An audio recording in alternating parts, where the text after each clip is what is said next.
Hearing Mordred's pleasant voice reminded Sunny of the time that they had shared in the sky below, and the closeness that had existed between them back then. A long time ago, he had considered the mysterious prince, well, if not a friend, then at least an ally. He had been fond of the owner of the disembodied voice, enough to worry about him when it disappeared. Of course, all of that had just been a lie, a masterfully crafted web of deception that Mordred had created to trick Sunny into bringing the Mirror Shard to the Night Temple and setting him free.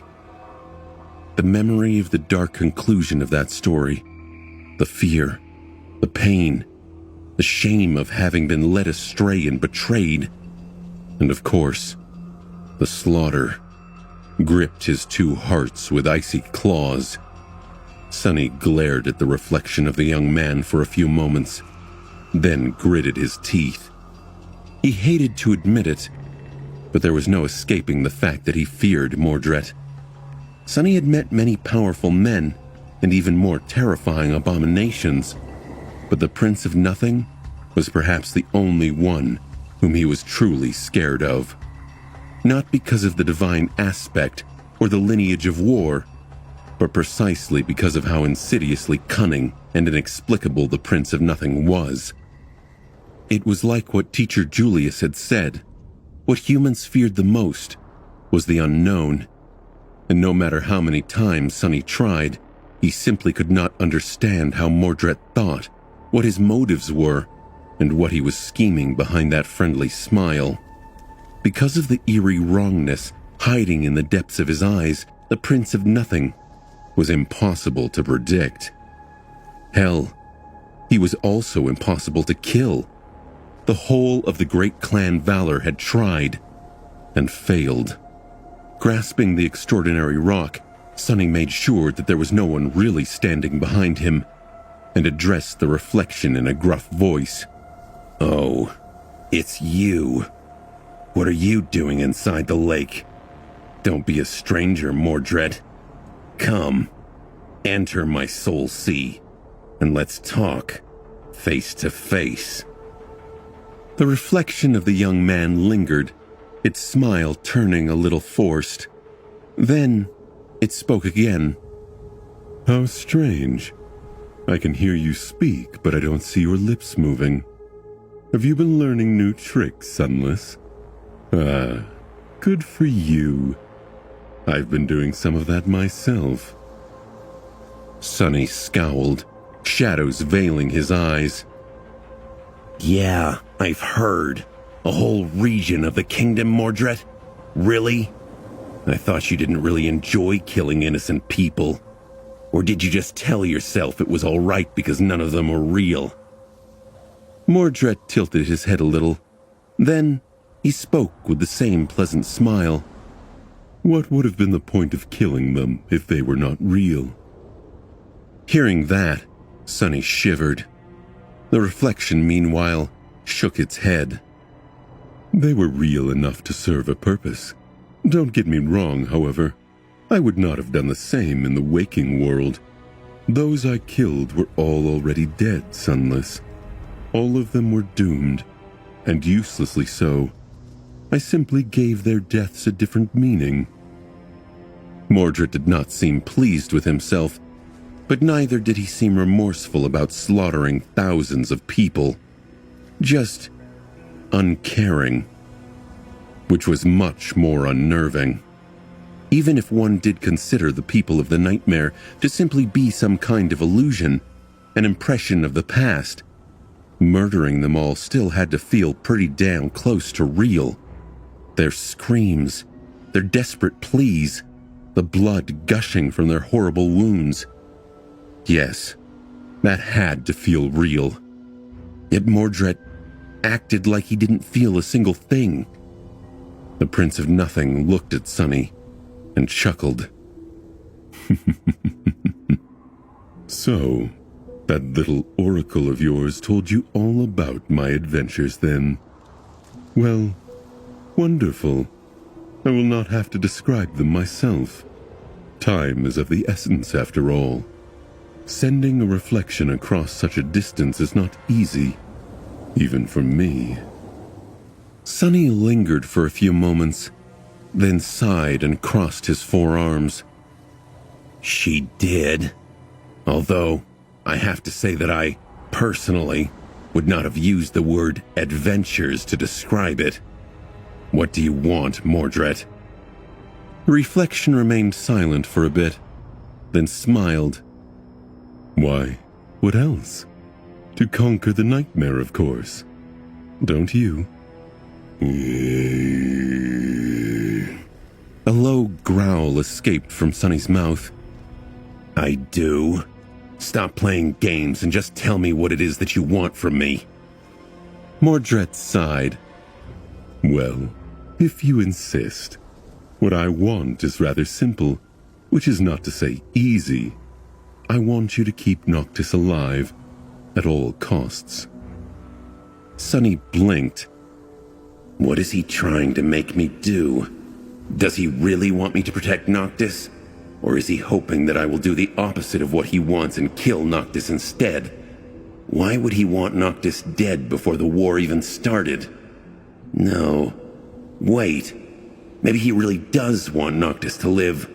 Ah, damned Mordred. I hate that lying bastard. He stared at the reflection with a dark expression, and then spoke evenly. Is that all? The Prince of Nothing smiled. Yes, that is all. If you can accomplish this simple task, I can guarantee that we will conquer the nightmare and escape it alive. Sonny snorted. You can guarantee it, can you? How? What are you planning? What about Hope? Will you try to free her, or have you found a way to restore her prison to its original state? A gust of wind suddenly disturbed the surface of the lake, and the reflection of the banished prince became distorted, swaying with the water. He spoke again, his voice sounding a little distant. How inconvenient. It seems that I have run out of essence. Until we meet again, Sunless. Sonny clenched his fists. This again? Disappearing just when you have to answer a question? Bastard. You do understand that we are on the same side right now. We can kill each other after we ascend. But first, we need to survive the nightmare.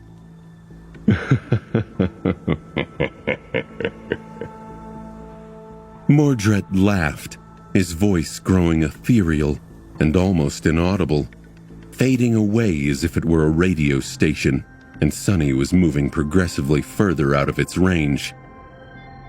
Not a bastard. I wish I was. With that, he was gone. The reflection disappeared from the surface of the lake, and Sonny was left alone once more. He glared at the clear water for some time, then grimaced. A simple task, as if anyone can keep up with that lunatic, let alone keep him alive. With that, he gritted his teeth and rose to his feet. He clenched each one of the hands on his many arms into a tight fist, his nails drawn down enough to almost draw blood from his palms. It was time to continue his training. After all, if it wasn't clear before, it was definitely clear now. Time was short.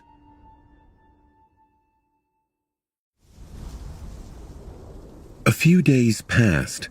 The sanctuary stood empty and silent. The beautiful garden was devoid of its usual liveliness, and the winds howled as they passed through the ring of giant menhirs. Here and there, mundane things left behind by the people that had departed in a hurry lay, forlorn and forgotten. No one was ever going to return for them. Sonny had never seen the sanctuary this desolate and hollow, not in the future, and not now in the distant past. The sight of it was sad and eerie. He had spent these days training tirelessly and learning to control his new body. This latent transformation had not been as fundamental as becoming a demon after living his whole life as a human, so his progress was swift. More than that, mastery of shadow dance made Sunny especially attuned to his physicality and change. In truth, he did not need a whole week to achieve this goal, but practicing with Saint reminded him of the simpler times and helped him prepare mentally for the battle ahead. On one of the last nights he had to spend in peace, Sunny woke up suddenly, thinking that he had heard a distant scream. Had he really?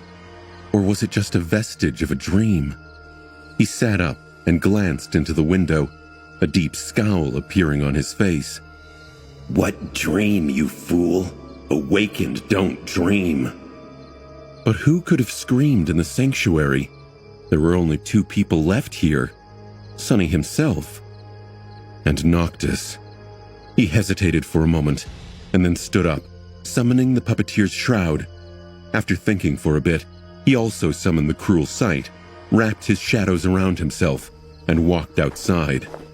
The full moon shone in the night sky, drowning the world in ghostly blue light. Guided by it, Sunny walked across the empty garden and approached the residence of the sorcerer, where the immortal had disappeared to days earlier and never come back out. The door stood open, and the sailor dolls guarded it silently, their wooden faces devoid of any sign of worry. Passing between them, Sunny entered the residence and studied the familiar chamber. It had changed slightly.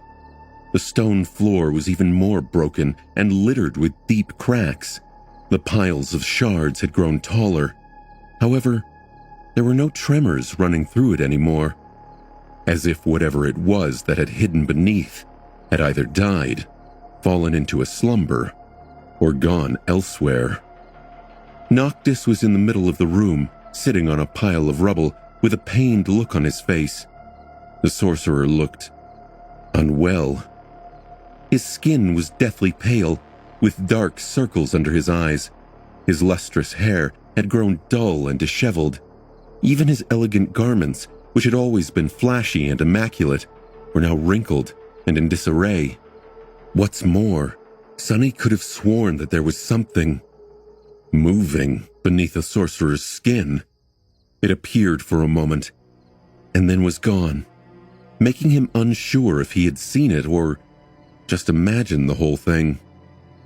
Noticing his presence, Noctis slowly turned his head and smiled weakly. "Ah, Sunless, you are just in time. How do I look?" Sunny stared at him for a moment. "You look like crap." The sorcerer blinked a couple of times, then threw a hurt look at him. "No, not me, you idiot. How does he look?" With that, Noctis gestured at a sailor doll that stood motionlessly a few steps away. Sunny had grown so accustomed to the silent mannequins that he did not pay the doll any attention after registering its presence and position. Now, he took a closer look and raised his eyebrows, confused by what he saw. The sailor doll was about the same height as Noctis, dressed in his best silks and wearing a gorgeous black wig. It stared blankly in front of itself and held a glass of wine. He tilted his head, opened his mouth, then closed it, then opened it again. "What the hell?" The sorcerer shrugged. "Well, we are attempting to attack the Ivory City unexpectedly, are we not? Surely, the other chain lords would notice if I suddenly disappeared from the sanctuary. So, I prepared this doll to make it seem like I am still here." He smiled proudly and looked at Sunny with a glint in his eyes. Sunny covered his face with a palm for a moment. "Do you really think that this thing will fool anyone? Have you lost your mind? I mean, lost it even more?" Noctis glanced at him in confusion and then laughed. "Oh, I forgot the last touch." With that, he raised his hands and clapped them a couple of times. A moment later, there were 2 sorcerers in the chamber, one sitting on the pile of rubble, and the other standing a few meters away and staring at Sunny with an obnoxious smile. Even though he knew that the second one was just a sailor doll, he couldn't tell the difference. How about now? Sonny gulped. Yeah, it looks fine. The sailor doll remained motionless for a bit, then raised the glass of wine to its lips, pretending to drink. The likeness was uncanny, but more than that, Sonny could feel that the real enchantment went much deeper than just looks. He could actually feel a suffocating presence radiating from the mannequin, similar to what he had felt on the Iron Hand Island from Noctis himself. Looking beneath the surface of the sailor doll, he was stunned to see something that looked exactly like a transcendent soul core burning in its chest. Sonny slowly inhaled. If Cassia were to look at the mannequin, would she have seen an aspect name and a list of attributes? Better than fine. It's very convincing. Noctis grinned, then rose to his feet with a grimace. Once again, it seemed as if something moved under his skin, but a second later, he seemed fine. Good. Well then, one last thing left to do before we leave. Follow me. Sonny threw one last look at the broken floor of the stone chamber, and then turned around. He knew that he would never return here again. Together, the two of them entered the garden and walked across it. Sonny did not know where Noctis was leading him, but felt that it was important. One of the sailor dolls followed them, carrying something heavy. As they walked, the sorcerer suddenly spoke. I thought a lot about what you have told me, Sunless, about wanting to return home. Sonny glanced at him with surprise, but did not say anything. Noctis remained silent for a few moments, and then said in a wistful tone, I used to have a home too, you know. A long time ago.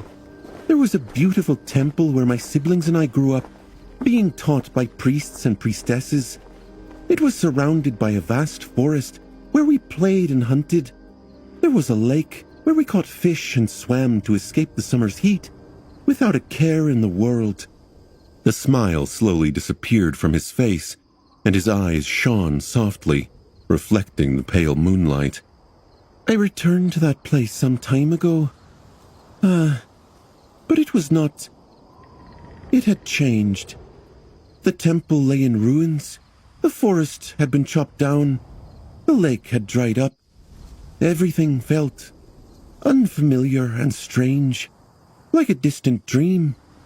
And for a moment, I felt as if my whole life was just a dream that I have dreamt, and maybe was dreaming still. He paused, sighed heavily, then suddenly smiled and looked at Sonny. But hey, by then, I already had this sanctuary that I have built with my own two hands, the people that I have saved, the land that I tried to protect, the duty I made mine to uphold. This was now my home. He inhaled deeply and looked around, enjoying the sight of the sanctuary. Sonny suddenly realized that the sorcerer was, perhaps, seeing it for the last time. His face grew heavy. After a few moments, Noctis said, What I am trying to say, Sunless, is that you don't need to belong somewhere or to something. You just need to make something belong to you. That is how you can find home. The sorcerer hesitated, and then added with a proud look on his face, I mean it as a metaphor, of course. Sonny looked at him for a long time, then smiled. That was a great metaphor. Noctis grinned. It was, wasn't it? Well, why wouldn't it be? I'm the most learned man in all of the Kingdom of Hope, after all. At that moment, they passed between the menhirs and approached the edge of the island, where the ugly monstrosities that Noctis had claimed were statues of himself stood. There were 14 of them, each at least twice as tall as Sonny and cut of solid marble. He had not looked at the fruits of the sorcerer's labor after the first time and was momentarily disturbed. If the first statue could have been remotely called an image of a person, the rest of them, without a doubt, resembled terrifying abominations much more.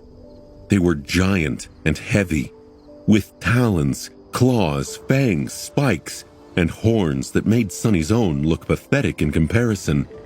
The giant gargoyles looked frightening, unsightly, ferocious, and each had mighty stone wings. Surrounded by monuments of harrowing creatures, he suddenly felt small and weak. Feeling uneasy, Sunny glanced at Noctis and asked, "These are statues of you?" The sorcerer laughed. Oh, well, I might have lied a little.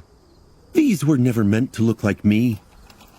With that, a sailor doll silently appeared from the darkness, carrying a heavy box that was wrapped in thick, heavy chains. As soon as Sunny saw the box, he felt his heart turn cold, and muffled whispers invaded his ears. Involuntarily, he took a step back. "What the hell is in that thing?" Noctis calmly took the box, which trembled slightly, as if something inside was trying to break free. At the same time, Sunny thought that he noticed a movement under the sorcerer's skin. The immortal grimaced and then said, Souls? A few especially vile souls that I have collected across the centuries. Sunny scowled, gripping the cruel sight tighter. "And what exactly are you planning to do with these souls?" Noctis glanced at him, smiled, and then easily tore the heavy chains keeping the box shut. What else? I am going to create a few little helpers for you and your strange friends. What? Were you really going to take on the armies of the Ivory City and the Red Colosseum all by yourself? By the moon, Sunless. I do trust in your abilities, but what would people say if I turned out to be the only Chain Lord without an army? How would that look? No. Such an embarrassment would simply not do. With that, he opened the box, his eyes shining with cold moonlight. And in the next moment, the 14 terrifying stone beasts suddenly moved.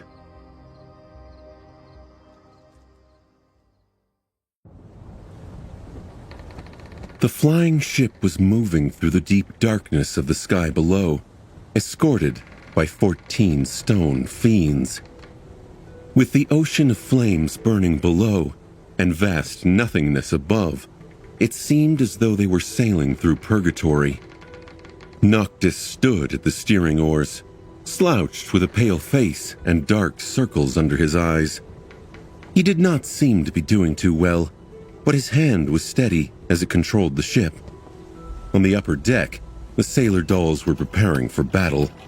They were moving wooden ballistae into position and loading heavy bolts into them, with an especially fearsome siege engine placed at the bow.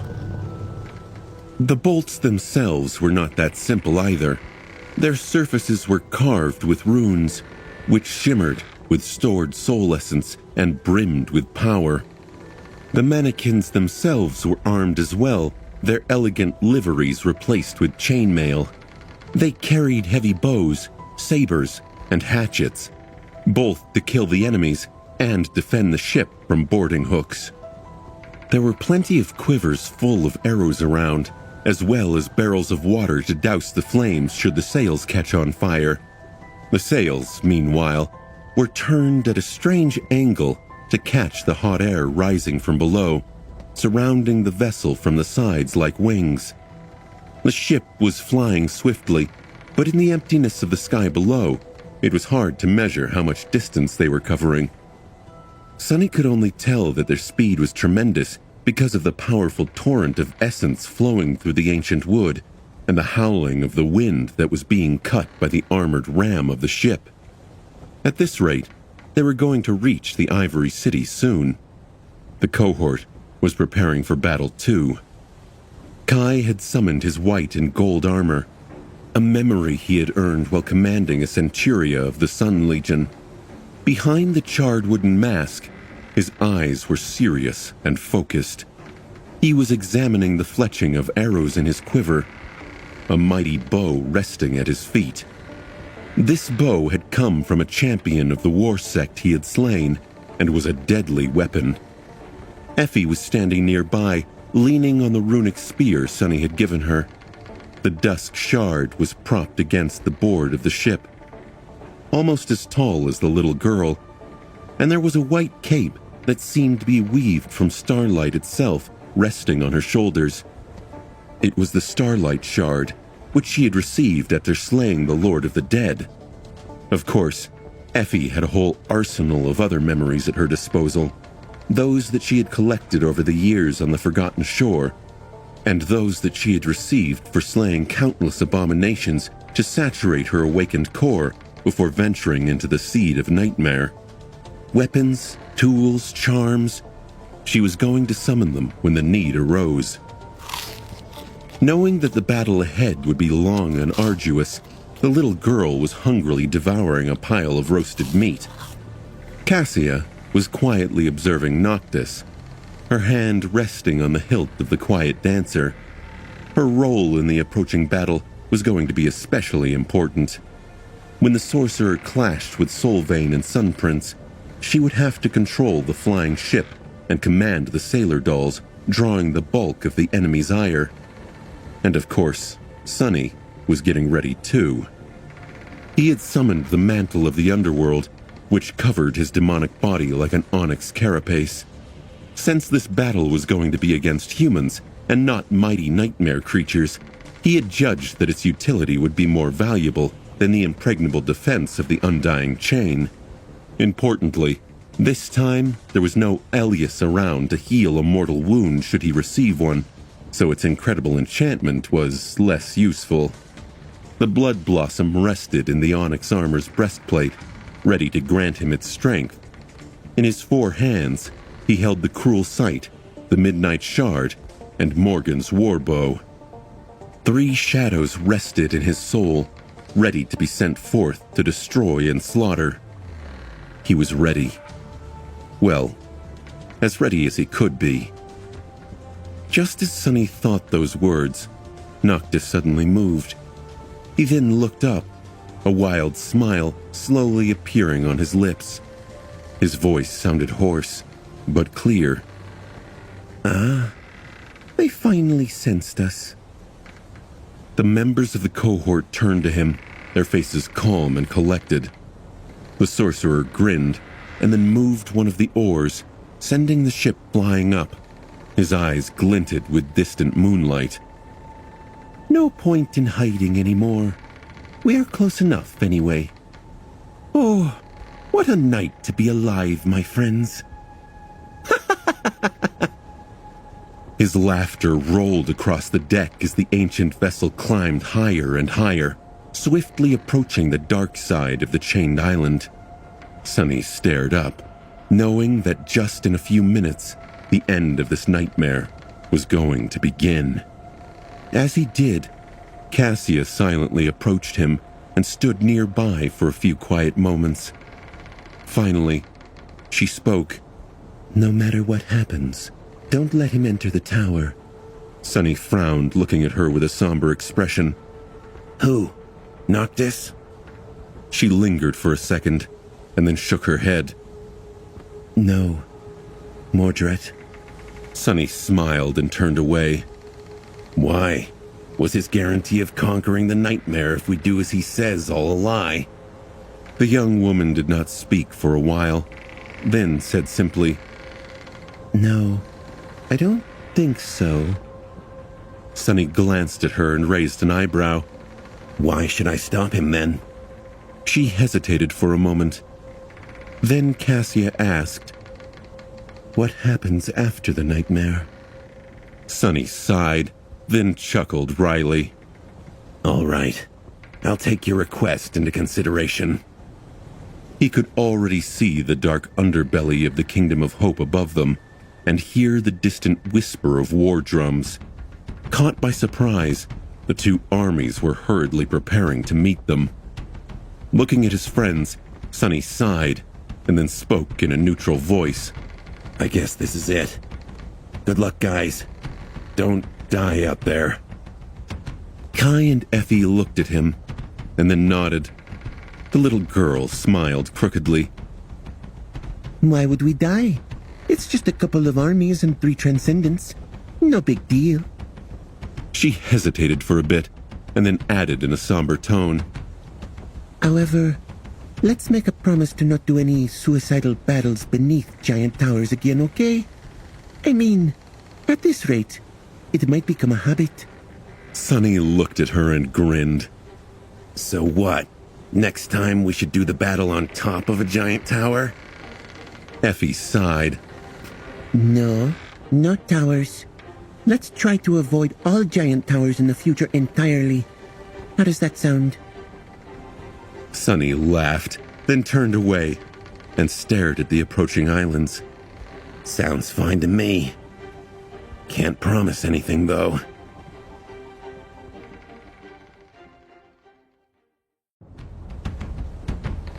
As the silver circle of the full moon reached the highest point in the sky, a sudden movement tore through the darkness of the night.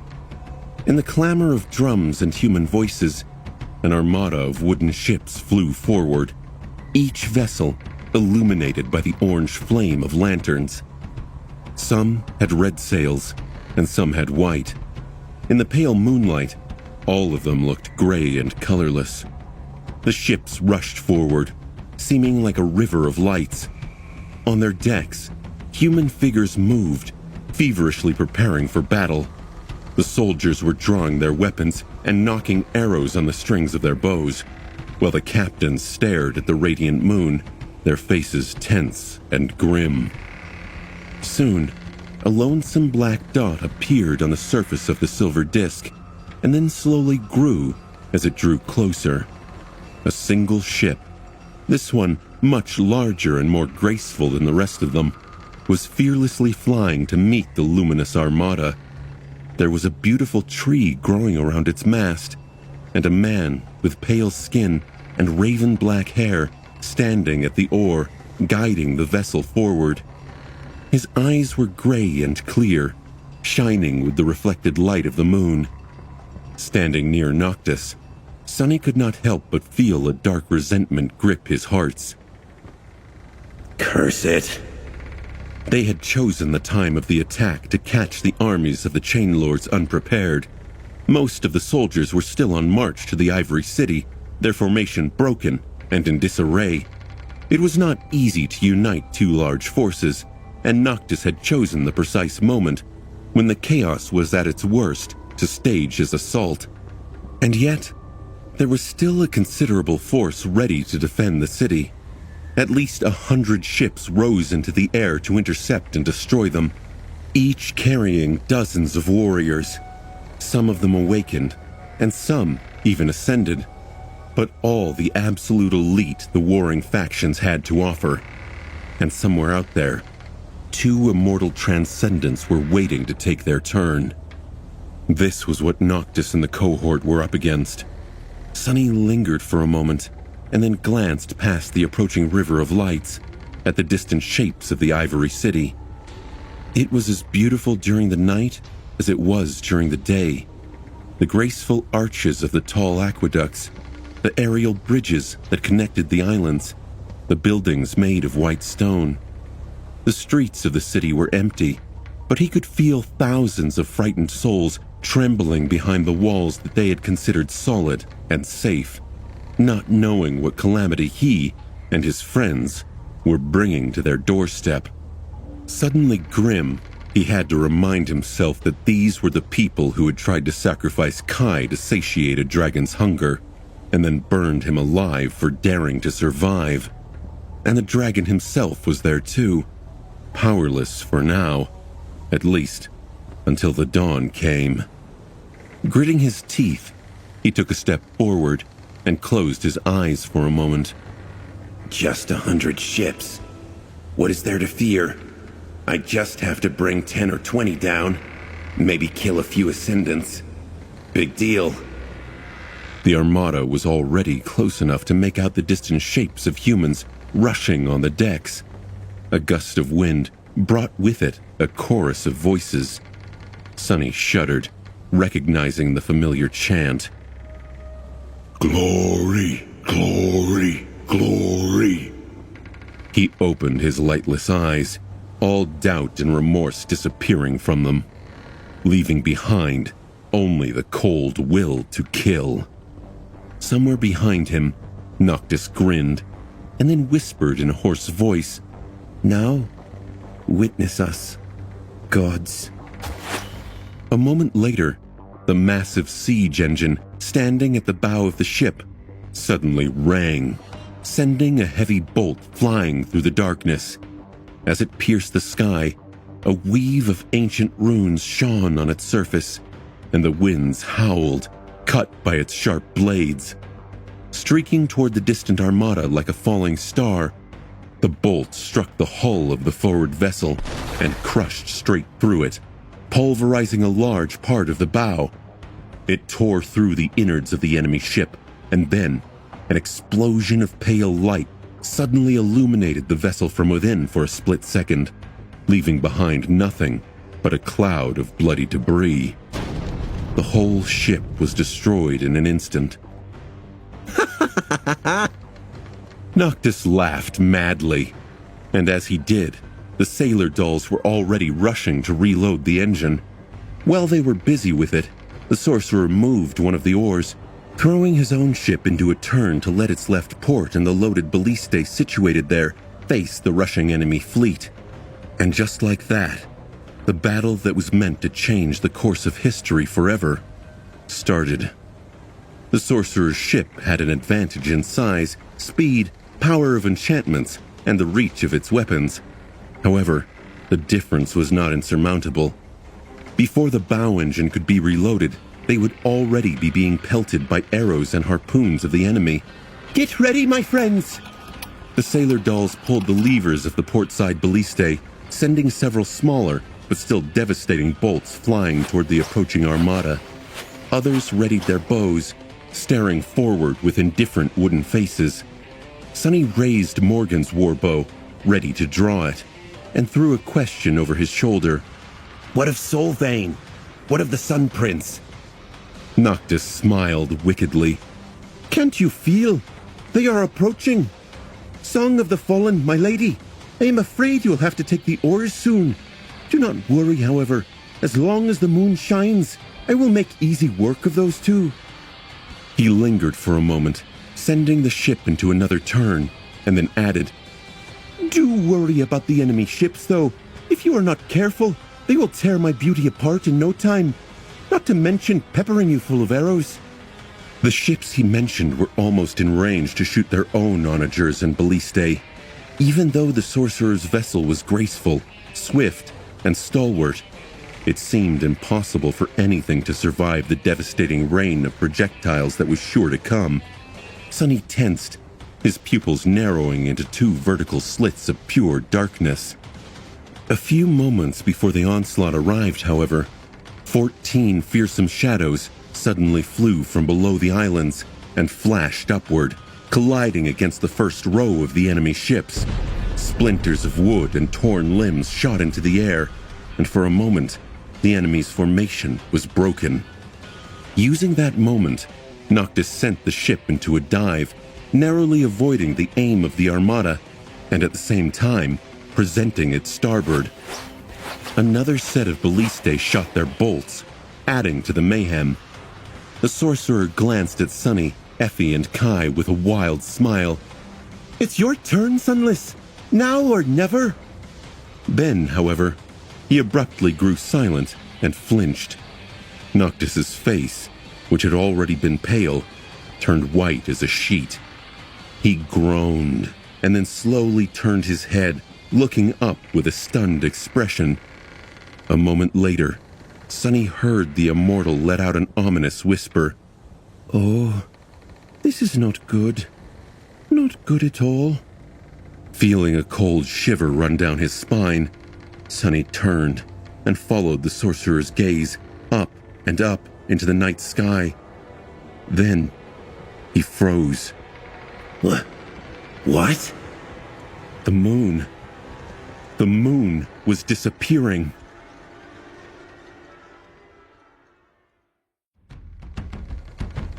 Out there in the sky, the silver disk of the moon was slowly being devoured by darkness, as if drowning in a vast and impenetrable shadow. One of its edges was already gone, and with each moment, more and more of it was being erased by the shadows. It looked like an eclipse.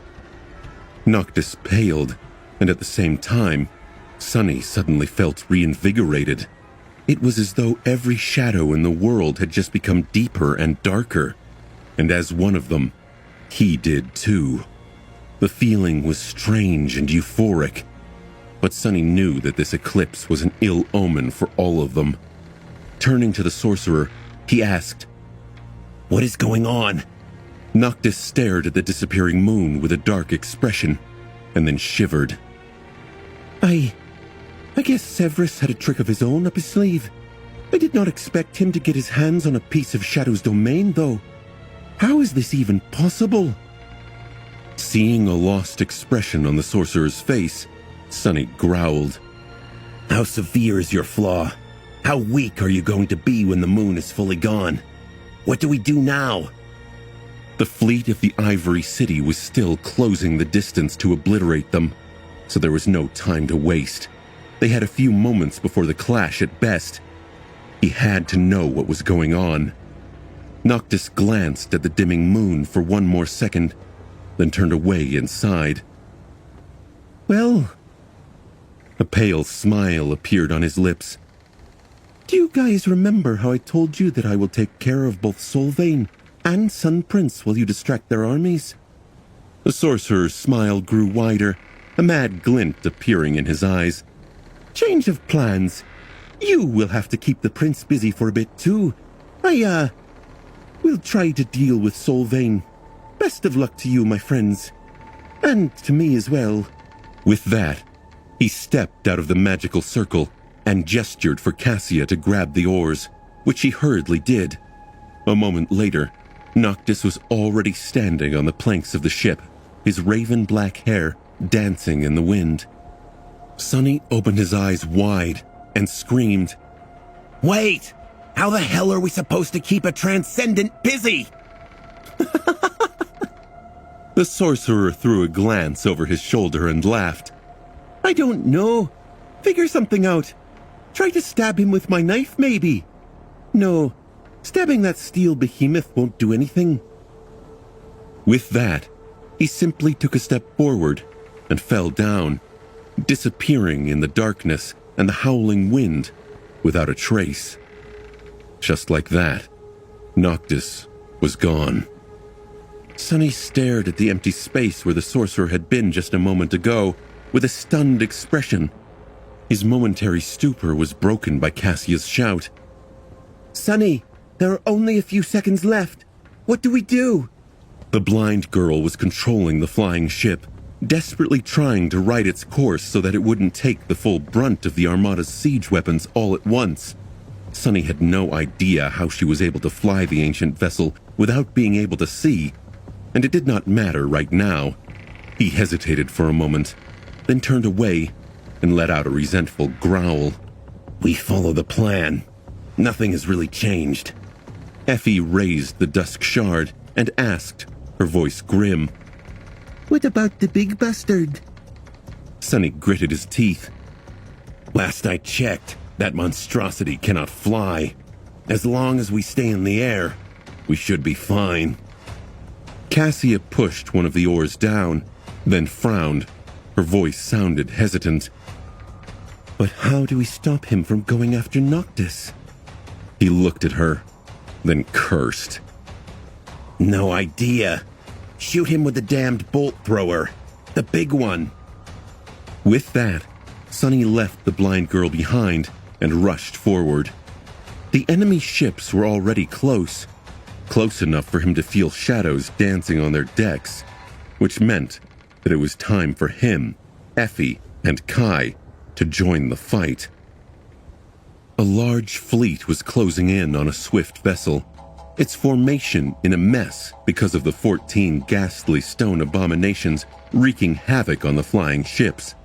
Each of the massive gargoyles bore the soul of a vile, corrupted creature, so their might and ferocity were terrifying. Not entirely on par with the original fiends that Noctis had slain, but close to it. And yet, they alone were not enough. In fact, the 14 gargoyles were merely a distraction. The main strike was yet to come. As the graceful ship came within range of the fleet's siege weapons, it dove down, and at the same time, several figures jumped off its deck into the air. A few moments later, the air was suddenly filled with the smell of blood. The captain of one of the vessels shouted something, pointing upward. Then, however, he swayed and fell down, his neck pierced by an arrow. At the same time, something fell from above. It was a young girl carrying a heavy round shield. Just above her, a man in a charred wooden mask hovered in the air, already drawing the string of his bow once again. Effie, who had been tossed down by Kai, hit the deck of the ship, slid on the dusk shard for a moment, then rolled and jumped to her feet, the runic spear in her hand glowing with an angry red light. That shine only grew brighter when the spear pierced a man's chest and was painted with crimson blood. As another awakened toppled over with a scream, struck by an arrow, Effie twisted and shook her spear, throwing the corpse of her first victim at the rushing enemies. Her shield flashed, its rim crushing someone's chest.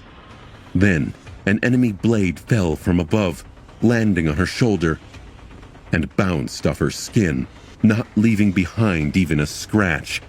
A split second later, the attacker was already dead, and the young girl continued her slaughter, fighting like a demon released from the depths of hell, like a perfect vessel of war. There were only 2 pupils of the Red Sect left alive in the whole world, after all. One of them was Solvain, and the other was here on the ship, killing Solvain's followers one after another with a feral grin on her childish face. If warriors on the other vessels of the fleet could have seen what was happening, they would have felt lucky to be safe from the little beast and her guardian's deadly arrows. But their relief would have been misplaced, because the young warrior and the flying archer were not the only ones aboard the flying ships. Much more terrifying than them was the sea of coming shadows.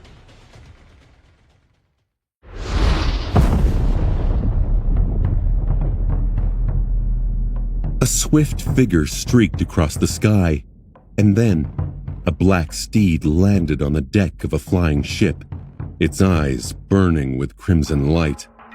The stallion had a coat that was as black as night, 2 horns of adamantine metal, and fangs that resembled those of a wolf.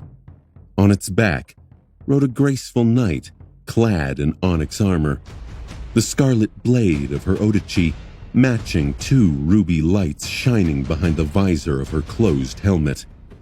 Without pause, the dark rider sent her steed forward, and her sword flashed, beheading the nearest warrior of the Sun Legion in one smooth stroke. The other awakened froze for a moment, suddenly grasped by a cold feeling of dread. And as fear crawled into their hearts, the terrifying crimson flames burning in the eyes of the tenebrous stallion ignited even brighter. It moved its head, biting into the neck of another soldier and tearing it wide open. More blood flowed onto the deck. On another ship, the soldiers suddenly screamed and aimed their bows up as a massive shadow suddenly covered the deck. But they were too late. As a gale of wind raised by mighty wings threw some of them off their feet, a repulsive creature crashed into the deck. It resembled a giant lion with the head of a raven, its body gaunt and entirely black. The creature had 2 powerful hind legs and 6 limbs protruding from its wide chest, each ending with a set of long talons. Lean muscles were rolling under its skin like worms, and its terrifying beak was open, revealing rows of sharp, needle-like fangs and a long tongue.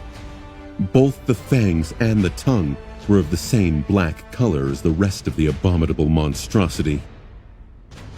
Using the momentary shock of the warriors, the Soul Serpent, who had assumed the form of a spire messenger, reached out with its 6 arms and sliced 6 bodies apart with its talons.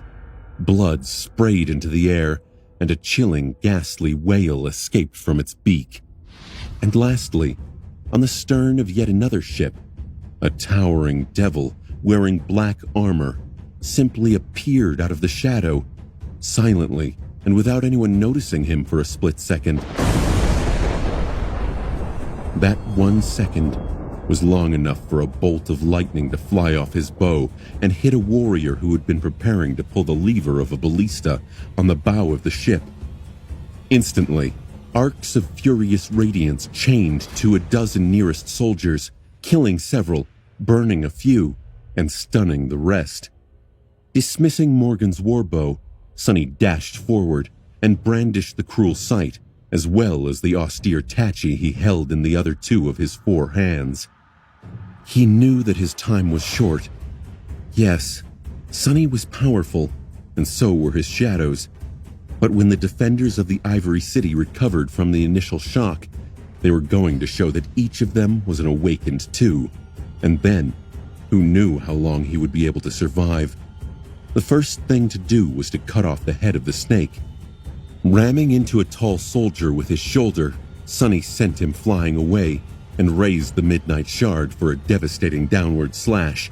The captain of the ship, a gray-haired man with a noble face and a thick beard, reacted too fast, throwing his own sword up to block the attack. However, the tachi never came down. If Sonny really wanted to attack with it, he would have never telegraphed his strike so clearly.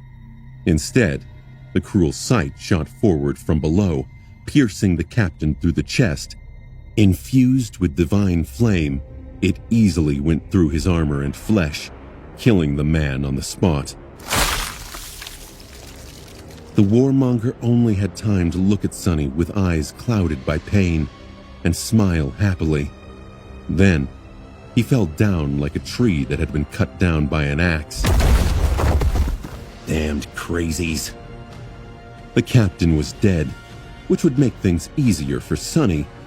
However, there were still dozens of awakened warriors on the deck of the ship, now fully aware of his presence and clamoring to spill his blood. Sonny had fought plenty of Solvain's followers in the Red Colosseum and knew very well how skilled and powerful they were. He was not sure of his ability to survive a battle against that many, especially now that he had no shadows augmenting his body. 3 of them were with Saint, Serpent, and Nightmare, and the 4th one lay on the bloody deck behind him to serve as his eyes. With the enemy possessing such a terrible numeric advantage, he judged that being aware of his surroundings would be more useful than a bit of physical might. Regardless, Sonny was not going to fight them all unless he absolutely had to. Throwing the captain's corpse out of his way with a powerful kick, Sonny dashed forward and grabbed one of the steering wheels that the man had been holding. He might not have known how to fly a ship, but from watching Noctis and Cassia do it, he at least knew how to crash one. As the shadow lantern appeared on his belt and devoured all light nearby, thus hiding him in a cloud of darkness and making it harder for the archers to hit him, Sonny pulled the steering wheel all the way to the right. Slowly, the flying ship started to turn left, going off course and breaking formation. A few arrows zipped past Sonny, one bouncing off his helmet and throwing his head back. He could see 10 or so of the closest warmongers already running at him, and further back, even more rushing to join their comrades. Those who had been stunned by the strike of thunder were coming to their senses as well.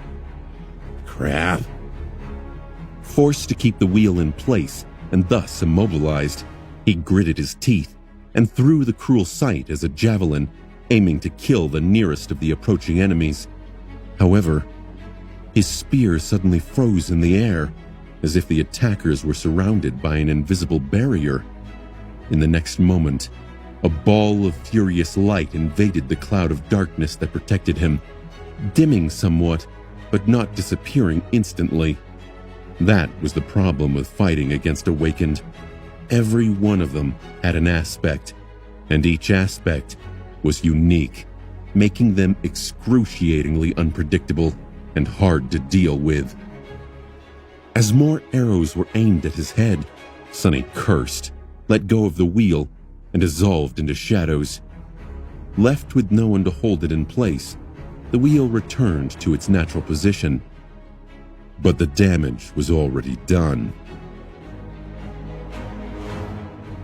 Before anyone could get to it, the flying ship careened and rammed straight into the side of another one, piercing it with the metal beak of the forward ram and wedging itself deep into the Allied vessel.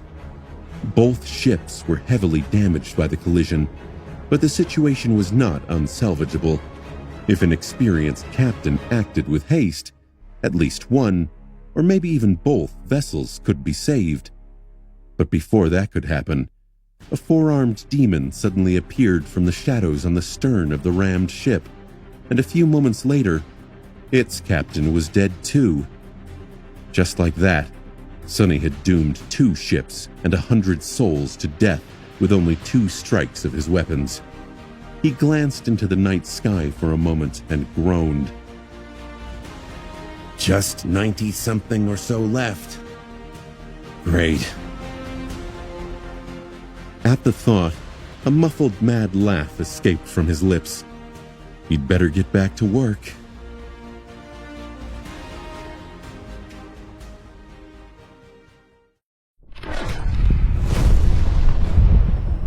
As 100 souls plummeted to their deaths in a rain of wooden debris, the four-armed devil who had doomed them to death laughed madly. Of course, he was falling with the rest, but unlike most of the warriors on the broken ship, the devil had long grown accustomed to plummeting from great heights. After all, he had once spent a whole month falling into the endless darkness of the sky below. Dissolving into the shadows, Sonny appeared on the deck of the nearest ship. His sword flashed, ending the life of a Sun Legion soldier who stood in his way and sending blood spraying into the night air. There was only a moment before the enemies would shrug off the shock of his sudden arrival, so he didn't waste any time.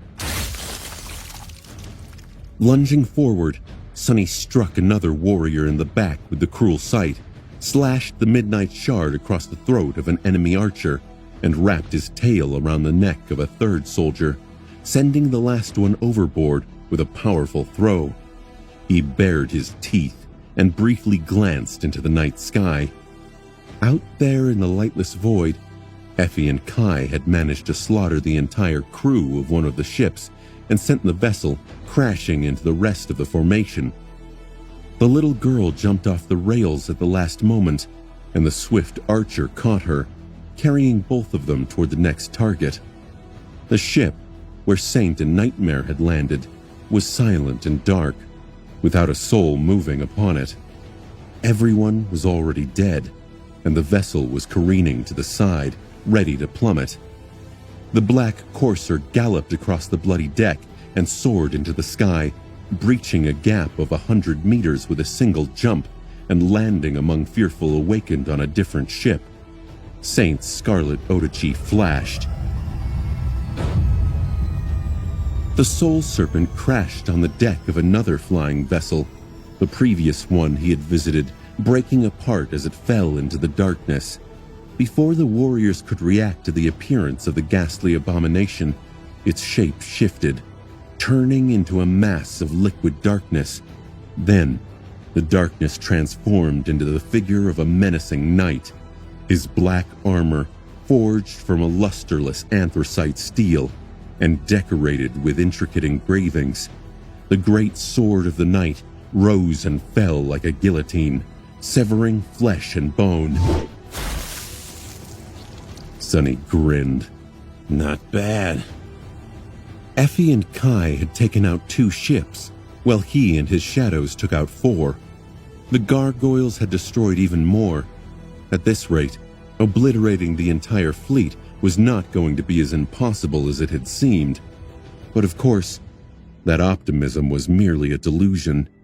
They still had to deal with a simple but inescapable fact. Their reserves of essence were not going to last that long. Every time Sunny used Shadow Step to travel between ships, he wasted a massive amount. Not to mention the fact that using multiple active enchantments at the same time was constantly draining his essence as well. The Shadow Lantern was especially gluttonous. Every time Serpent killed an enemy, a small amount of essence flowed into Sunny's cores. However, the formless shadow was consuming its own essence at a terrible speed. Not only did it have to expend it to maintain the form of other creatures, but using their abilities had a cost too. The Soul Serpent was not going to be able to keep it up for long. But that wasn't the only problem.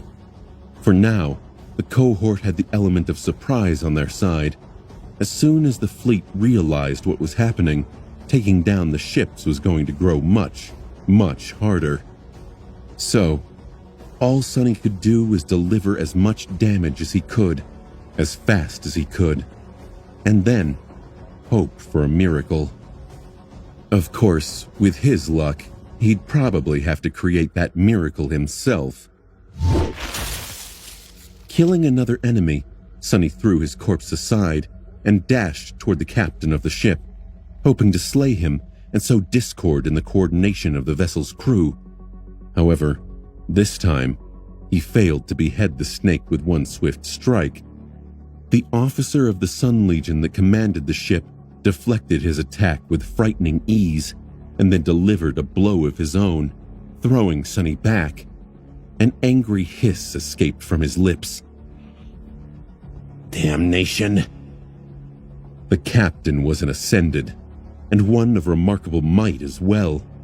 Throwing a quick glance at the dozens of warriors surrounding him, Sunny gritted his teeth and fought.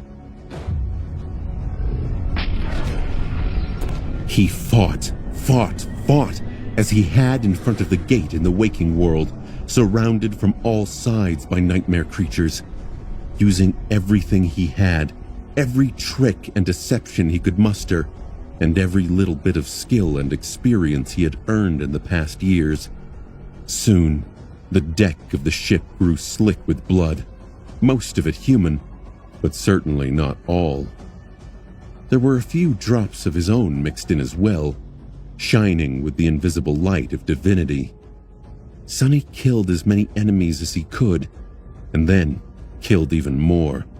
The mantle of the underworld rang as a rain of blows landed on it, a few blades finding their way through the thin cracks and biting into his flesh. He spun and danced, reaping lives and jumping through shadows to avoid being entirely surrounded. The awakened warriors were bad enough, but their Ascended captain was truly a menace. No matter what Sunny did, the man simply shrugged off all the attacks and pursued, closing distance in a split second, no matter how far away from him Sunny jumped. This could not go on any longer. I need to kill this bastard. Now! Once again forced to cross blades with the Ascended and struggling to withstand the blow, Sunny activated the Gates of Shadow enchantment, drowning his immediate surroundings in darkness. The soldiers stumbled, failing to adjust in time. The Ascended, however, had already learned of this ability and continued to attack as though his eyes could adapt to the lack of light. This would have been very bad for Sunny if he had not counted on exactly that twist. Deactivating the enchantment abruptly, he poured his essence into Cruel Sight instead. Instantly, the darkness was replaced by a flash of brilliant sunlight. The captain might have been able to adjust his eyes to see in the dark, but could he do the reverse as quickly? Surprised by the sudden burst of radiant light, the Ascended was blinded for a second. And a second was all Sunny needed. Guided by shadow sense, his spear shot forward and pierced the man's heart. A pulse of divine flame was all it took to make the terrible wound inescapably lethal. The rest was, if not easy, then at least easier. Sonny faced the remaining soldiers of the crew and slaughtered them one after another. He was this close to victory when his shadow noticed something streaking through the air, aimed at his back. Sonny flinched, then fell sideways. In the next moment, a massive bolt flew past and struck one of the warriors in the abdomen, throwing the man back like a rag doll and pinning him to the mast, which then exploded into splinters and toppled. Sonny's eyes grew wider. It seemed that the defenders of the Ivory City had finally understood the nature of the threat facing them. 2 more ships were hovering some distance away, both aiming all of their weapons at one singular target: him. Sonny gritted his teeth and then dashed forward as fast as he could. Crap.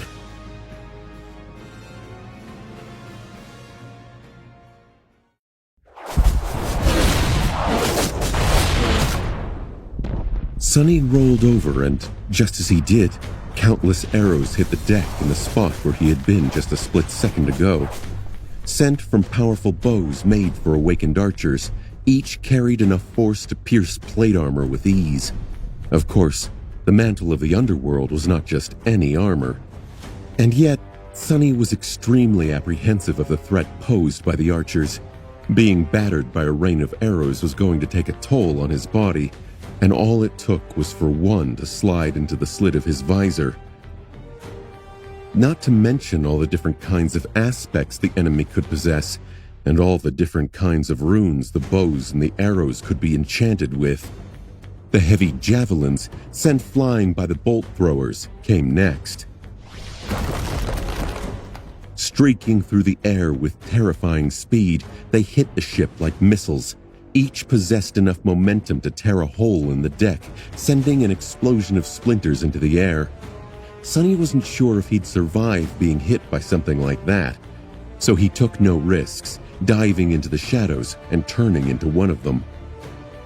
The wisest move right now would have been to step onto the deck of a different ship. However, only the 2 attacking vessels were close enough to not require a truly vast expenditure of essence for the jump, and their crews were undoubtedly prepared to resist such an assault. Plus, Sonny was reluctant to leave without killing the remaining soldiers and destroying the ship completely. He had a very good reason for that. While the gargoyles and the 4 boarding parties were harassing the formation and slowly whittling down the number of enemy vessels, the fleet's main target still remained the same. All of them were attacking the graceful ship with a beautiful tree growing around its mast, surrounding it like a murder of hungry crows. Cassia was the 5th and final part of the cohort's assault force, and the one in the most danger. While Sonny and the rest fought with the soldiers of the defending fleet, she was battling the fleet itself. Guided by her hand, the sorcerer's ship maneuvered between the enemy vessels, barely dodging constant shots of their harpoons and siege weapons while responding with its own attacks from time to time. The bolts sent by its ballistae were much more devastating due to runes carved into them by Noctis, taking whole chunks out of the enemy ships or obliterating them completely. It was larger, faster, and much more durable. But it was also alone against countless foes. As Sonny rushed through the shadows toward the stern, he caught a glimpse of the graceful ship as it dove down, the figures of sailor dolls bracing themselves against rails and releasing the strings of their powerful bows. There were deep scratches on its hull, holes in its sails, and dozens of arrows sticking out of the deck like needles, but it was still in one piece. Due to Cassia's intuition and uncanny aspect ability, she had been able to predict and avoid most of the enemy attacks, at least for now. But the pressure on the lonely ship was mounting with each second, and no matter how many enemy vessels she destroyed, this deadly aerial dance could not continue too much longer. Knowing that, the young woman threw the ship into a dive, falling from the dark sky like a star. She was leading the fleet down toward the surface, where she would be able to maneuver between the flying islands and use their solid mass as a shield. That was extremely dangerous, since any ship moving that low ran a risk of crashing into an island, or, even worse, into one of the heavenly chains. But Cassia had no choice. She had to limit the amount of vessels that had a direct line of sight on her ship. She was barely hanging on to life. And so, Sonny could not allow himself to leave this ship before it was disposed of completely. Sure, it was already damaged, and the few soldiers that lived were not going to be able to control it as well as mount the onagers and ballistae, but it would take just one heroic fool with a death wish to ram the damaged vessel into Cassia, taking out the main force of their small army. Emerging from the shadows at the stern, Sonny used the second or two it took the enemy archers to notice him to push one of the steering oars all the way up, wedge the prowling thorn into the wood, and then secure the handle of the oar in place with the invisible string attached to the heavy kunai. The ship shuddered, and then its bow turned down, sending it into a downward dive. Sonny made it just in time. Not a moment after he finished the task, a heavy arrow hit him in the back, sending a jolt of pain and a concussive shock running through his body. He was roughly thrown forward and hit the deck, which was slowly turning into a vertical wall. Sonny allowed himself to slide down, dodging a few more arrows that way, and saw the remaining soldiers falling into the night sky with terrified screams. A feral grin appeared on his face. Done. It was time for him to also abandon the ship. By pure coincidence, at that very moment, the falling vessel happened to be at the same altitude as the descending ship that Cassia controlled. Pushing himself off the deck to dive into the shadows, Sonny noticed the massive siege engine on the bow of the sorcerer's ship take aim at an enemy boat. It seemed as if another enemy was going to be destroyed in a second. Then, however, Cassia suddenly gave up on the sure shot and threw the ship into a desperate spin, changing course so abruptly that one of the sailor dolls was thrown overboard. Sonny frowned. What? But before he could finish the thought, the vessel he was standing on suddenly exploded into debris as something massive tore through it at a stunning speed and then streaked through the lightless sky, missing Cassia's ship by a hair's breadth. Instead, the thing hit one of the sorcerer's gargoyles and obliterated it completely, turning the terrifying creature into a cloud of stone dust in the blink of an eye. It was only a second later, when Sonny found himself falling with nothing left to support his weight, that he registered what the thing was. It was a narrow pillar of polished steel, at least 50 meters in length, that ended in a sharp point. That pillar, it looked like a javelin worthy of a giant. Stunned, Sonny turned his head and looked in the direction of the Ivory City as he fell. His eyes widened. He did not like what he saw. He did not like it at all.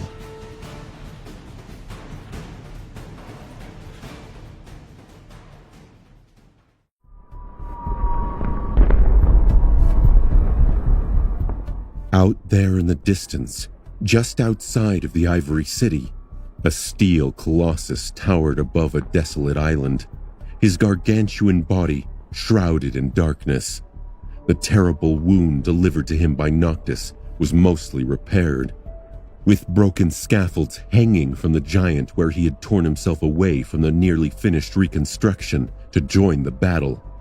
However, he was still missing an arm.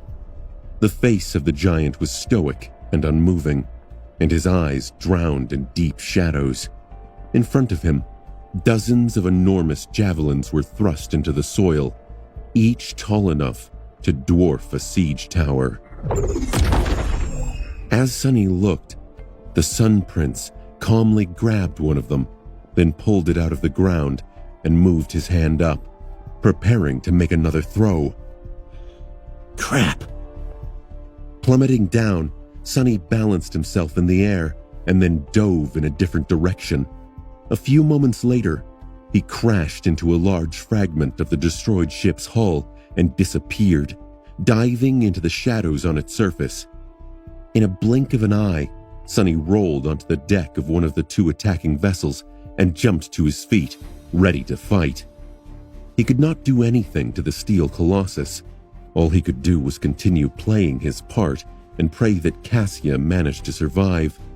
If she failed to draw the giant's attention away from Noctis, all of them were going to die. Unfortunately, he couldn't do anything about that either.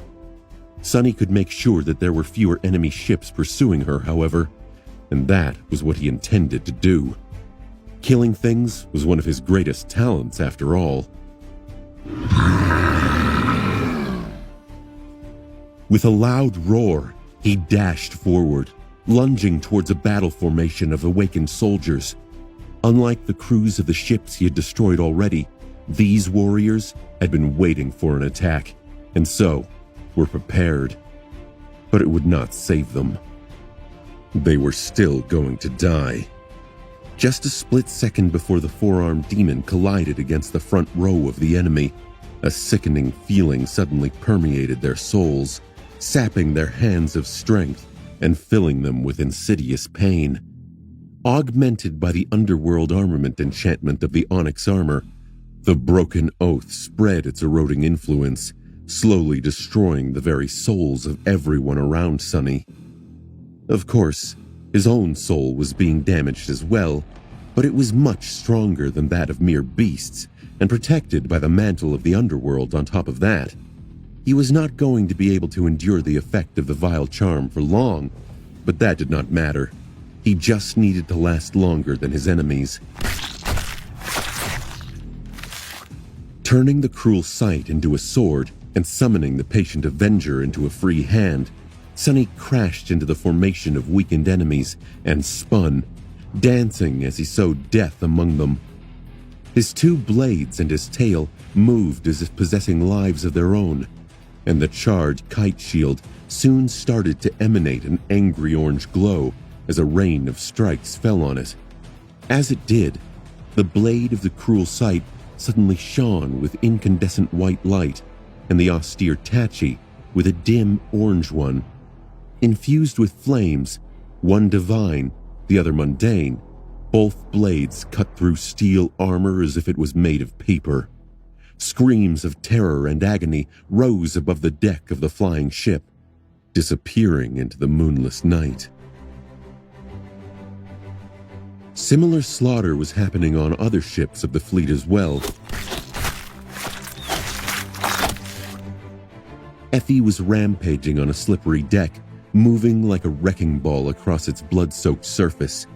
When someone tried to attack her from the back, they were killed by sharp arrows falling from the darkness. Kai moved swiftly above the ship, dodging enemy archers and never missing a kill shot. He was dealing almost as much damage as the feral girl. Just like what had happened to Sunny, other vessels moved to assist the one the two were currently fighting on.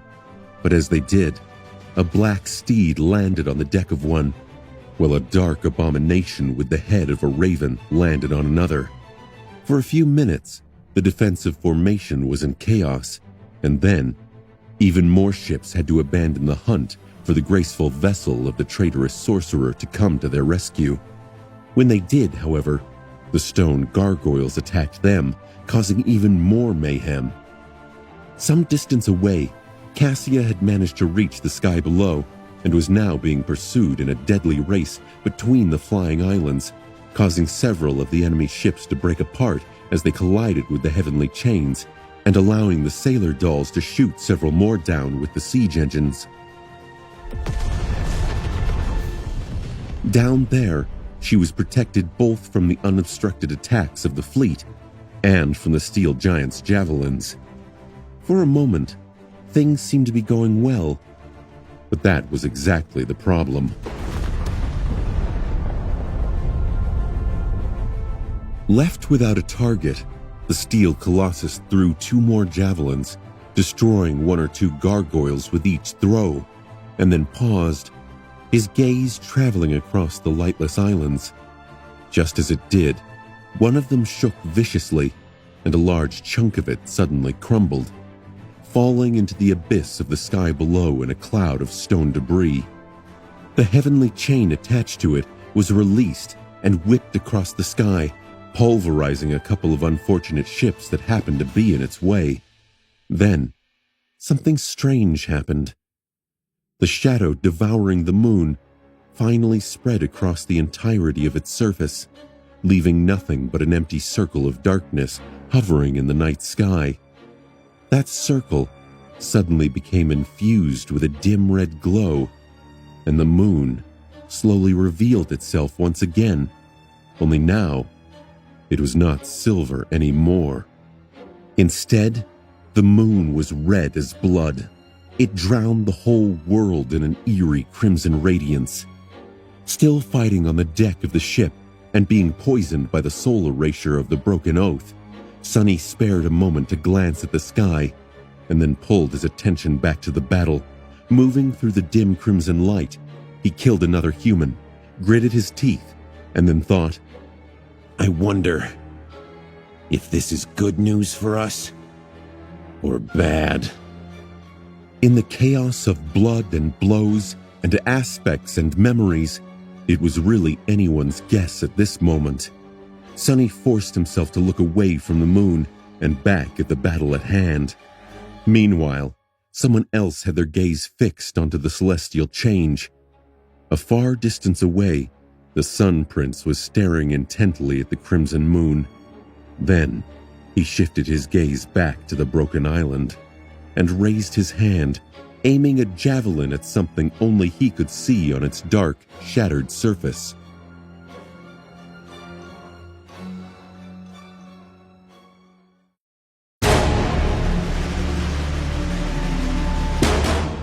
Sonny did not know much about astronomy. However, because he was born during a solar eclipse, he knew a thing or two about eclipses. A useless piece of knowledge he had never thought would become so vital one day. After being devoured by the shadows, the moon had turned red, which seemed like a sign of its return. However, in reality, it just meant that the celestial body was now fully submerged in the deepest, darkest part of the planet's shadow. So, did Noctis get his power back? Had he grown more powerful than ever even? Or was he currently the weakest he had ever been? Was the damned Dream Realm even a planet? Sonny did not know and had no time to wonder. He was being destroyed from within by the Broken Oath while simultaneously being attacked by the warriors of the Ivory City. No matter how many he killed, their tide did not seem to wane. Well, in that case, he just had to kill even more. Jumping back, Sonny braced himself, putting his shoulder behind the patient Avenger. In the next moment, a fiery explosion boomed on the ship's deck. Far away, on a desolate island bordering the Ivory City, the Sun Prince raised his hand and aimed the gargantuan javelin. His gaze locked on the ferocious battle between Noctis and Solvayne that no one, except for him, could see. His emotionless face glistened with crimson light, reflecting the radiance of the blood moon. Damnation. Thrown down by the detonation of the flames contained within the kite shield and surrounded by a red haze, Sonny rose shakily and stared at the steel colossus, his heart's growing cold. The bastard had to be aiming at Noctis. If the sorcerer died, they were going to die with him. Powerless to change anything, Sonny just gritted his teeth and watched. This is why he saw a graceful ship suddenly emerge from the darkness of the sky below, its bow aimed at Sun Prince. With no other choice, Cassia abandoned the safety of the treacherous gaps between the islands and propelled her vessel forward in a desperate attempt to stall the monstrous giant. The massive siege engine on the bow of the ship shuddered, and a heavy bolt streaked through the dark red sky, hitting the Colossus right in the chest. Then, it detonated, drowning the world in pale blue light for a moment. Sonny froze, his eyes opening wide. Crazy girl. She did it. When the flash of the explosion disappeared, he saw the towering figure of the prince sway slightly and take half a step back. Then, Sun Prince indifferently looked down at a barely visible scratch left on the breastplate of his polished armor. He did not seem damaged by the devastating detonation of the enchanted bolt at all. However, he did forget about Noctis, at least for now. That had not come without a cost, though.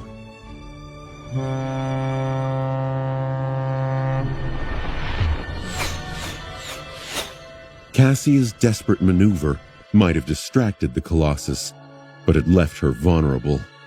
4 pursuing enemy ships closed the distance and surrounded the graceful vessel, showering its deck with arrows. Several sailor dolls fell, their wooden bodies heavily damaged or destroyed.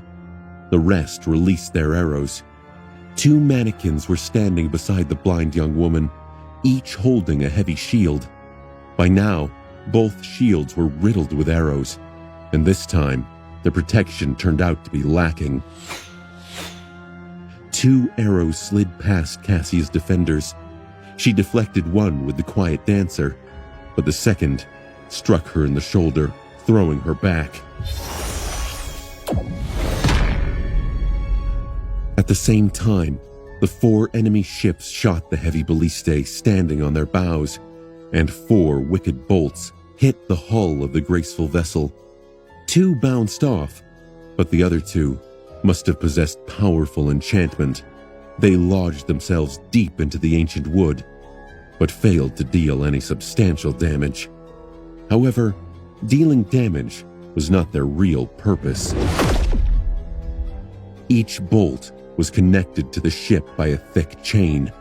Harpooned by them, Cassia's vessel was severely slowed and pulled into 2 different directions, its hull groaning as if on the verge of being torn apart. The 2 ships that failed to sink their harpoons into it were free to either close in to send a boarding party over, or simply ram it at high speed. And not too far away, Sun Prince was already preparing his javelin again. However, Sunny did not see any of this.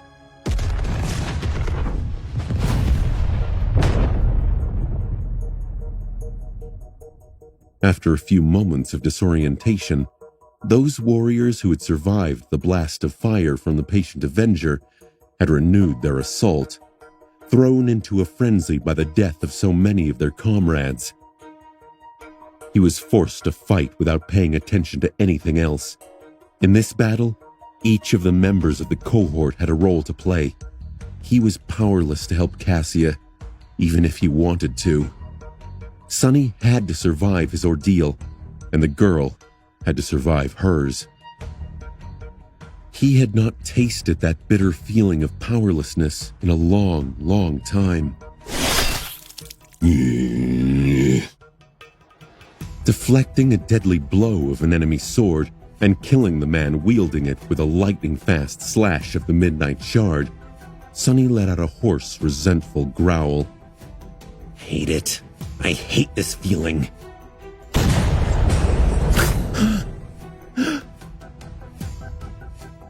Far away, the sailor dolls somehow managed to sever one of the harpoon chains, a few of them silently falling into the crimson darkness in the process.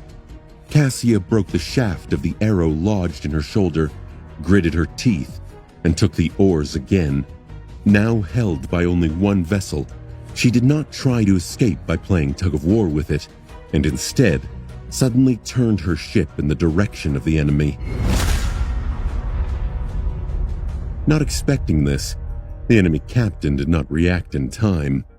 As a result, the metal beak of the sorceress ship ram-crashed into its side at full speed, piercing the hull and splitting the whole vessel in half. A moment later, the sailor dolls shot the portside balliste, several more bolts glancing ineffectively off the giant's impenetrable steel body without leaving even a scratch. It did get his attention, however. Another javelin flew at the graceful ship, missing it by just a meter or two. Cassia did not die, and Sunny did not die either.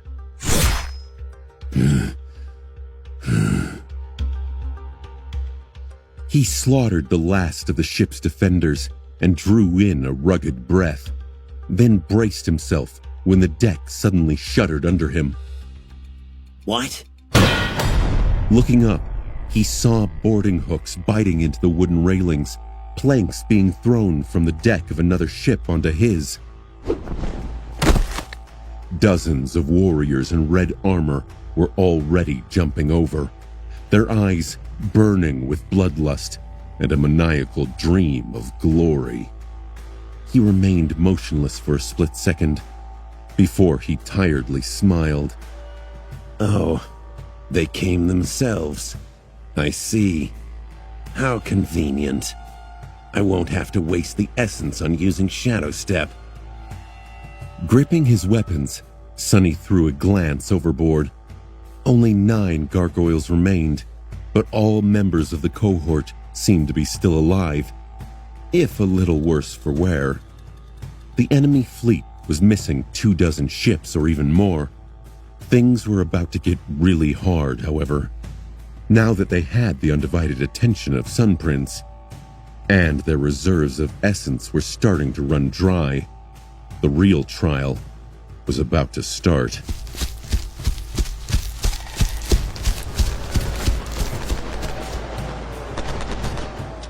Illuminated by the dim crimson radiance, Sunny bared his fangs and dashed toward the rushing enemies.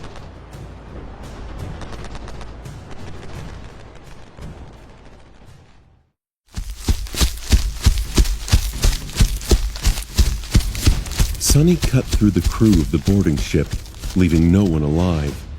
His towering figure moved among the enemies with incredible speed and grace, as if performing a macabre dance of death.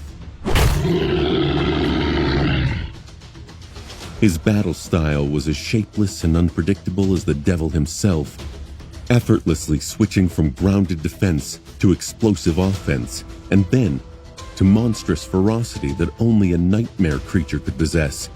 He fought with his 4 hands, with his fangs and horns, even with his armored tail. As more and more enemies fell, cut down by the burning blades, a scorching haze of evaporating blood surrounded him like a crimson mantle. 2 connected ships were already catching on fire, their sails burning in the dim red darkness of the night sky, like funeral pyres for the warriors dying by his hand. And then, suddenly, there was no one left for him to kill.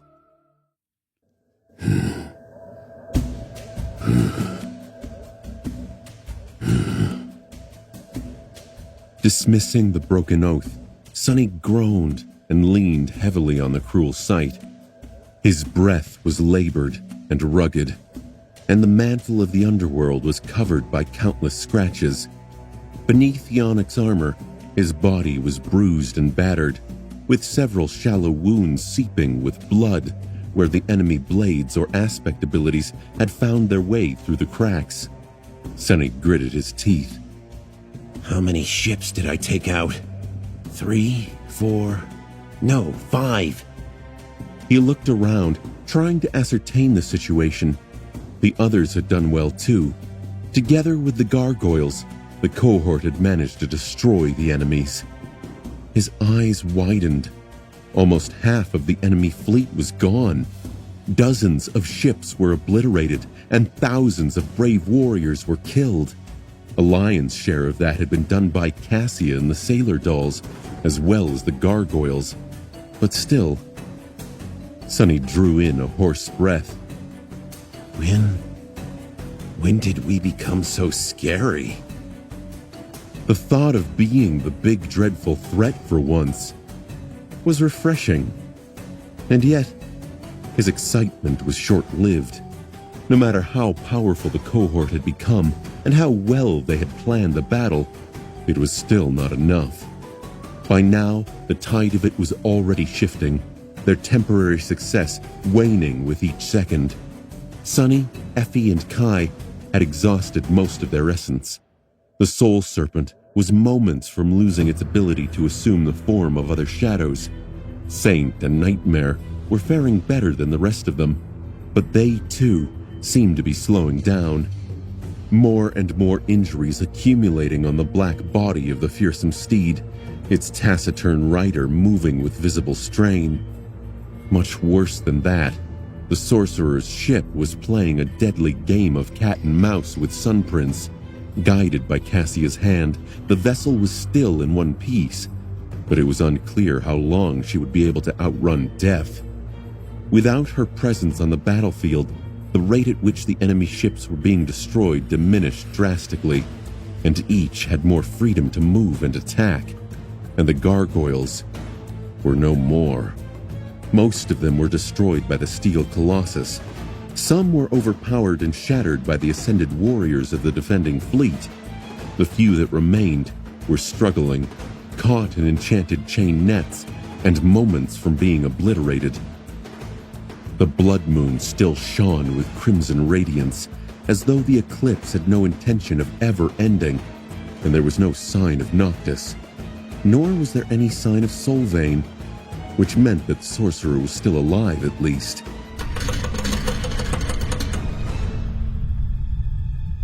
The only indication that the two immortal transcendents were out there, somewhere, locked in a vicious fight, were the loud rattling of the heavenly chains and sudden quakes that ran through one island after another.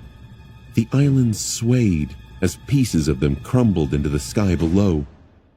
Hoping that Noctis would arrive and save them all like a god from the machine was pointless.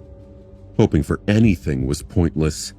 They were here to release Hope from her shackles after all, and not the other way around. The situation was about to turn really, really bad for the cohort, and there was no way Sonny could think of to change it. No problem. I'll just go and destroy 5 more ships. Somehow. And then 5 more. Falling, he dove into the shadows and stepped through them, wasting some of his last essence to appear on a different ship. Sonny might have been tired, but the battle went on. The world did not care about his exhaustion. It only cared about one thing. Sonny had to fight or die. On a different vessel, Effie stared at the broken remains of the runic spear in her hand for a short moment, then let out an infuriated shout and bashed the attacking enemy with what was left of its shaft, using it as a club to shatter his leg. The dusk shard was growing heavy in her hand, and she had no essence left to spare to activate the enchantment and change its weight. Because of that, Effie was a split second too slow, and a sharp blade passed beneath the shield to slash her across the shoulder. This time, the blade did not bounce off the girl's skin, and instead sliced it apart. Drops of blood fell to the slick deck. High above, Kai barely dodged an enemy arrow and reached toward his quiver, only to find it empty. Gritting his teeth, he dashed to the side, caught another arrow out of the air, then instantly knocked it on the string of his bow and sent it flying back at the archer, hitting the man in the eye. His essence was nearly gone as well, and he had already lost too much blood to the blood arrow. Mundane ones were all he could use, and now he had none left. A few moments later, the man in a charred wooden mask crashed into the deck of the ship a few steps away from Effie and spun, summoning a sharp saber. He was prepared to cover the young girl's back to his last breath if need be. And some distance away, Cassia finally failed to dodge one of the monstrous javelins completely. It streaked across the deck of the graceful ship, turning the massive siege engine on its bow into a cloud of splinters, tearing out a part of the hull and obliterating a dozen sailor dolls along with it. The young woman paled at the sounds of carnage, then hesitated for a few long moments. Then, a resolute expression appeared on her beautiful face. With a steady hand, she pushed one of the oars all the way down. Following her command, the ancient vessel abandoned the border between the two skies and started climbing up. Higher, higher, and then higher still, as if trying to reach the crimson moon itself. Landing on the deck of an enemy ship, Sonny swayed and caught himself, then stared somberly at the warriors of the Sun Legion, all of whom had already noticed his arrival. Following the command of the captain, the swordsmen advanced in a loose but orderly formation. Behind them, the archers drew their bows and aimed them at the towering devil, their eyes shining with faith and resolve. However, they did not get a chance to shoot. A split second later, a ghastly abomination landed between them, its 6 front limbs and terrifying beak reaping half a dozen lives in an instant. This was Sonny's signal to move. He dashed toward the ranks of the advancing swordsmen, and at the same time, the Soul Serpent attacked them from behind. The two cut through the defenders of the ship and met in the middle of its deck. It was at that moment that the shadow finally exhausted the last of its essence.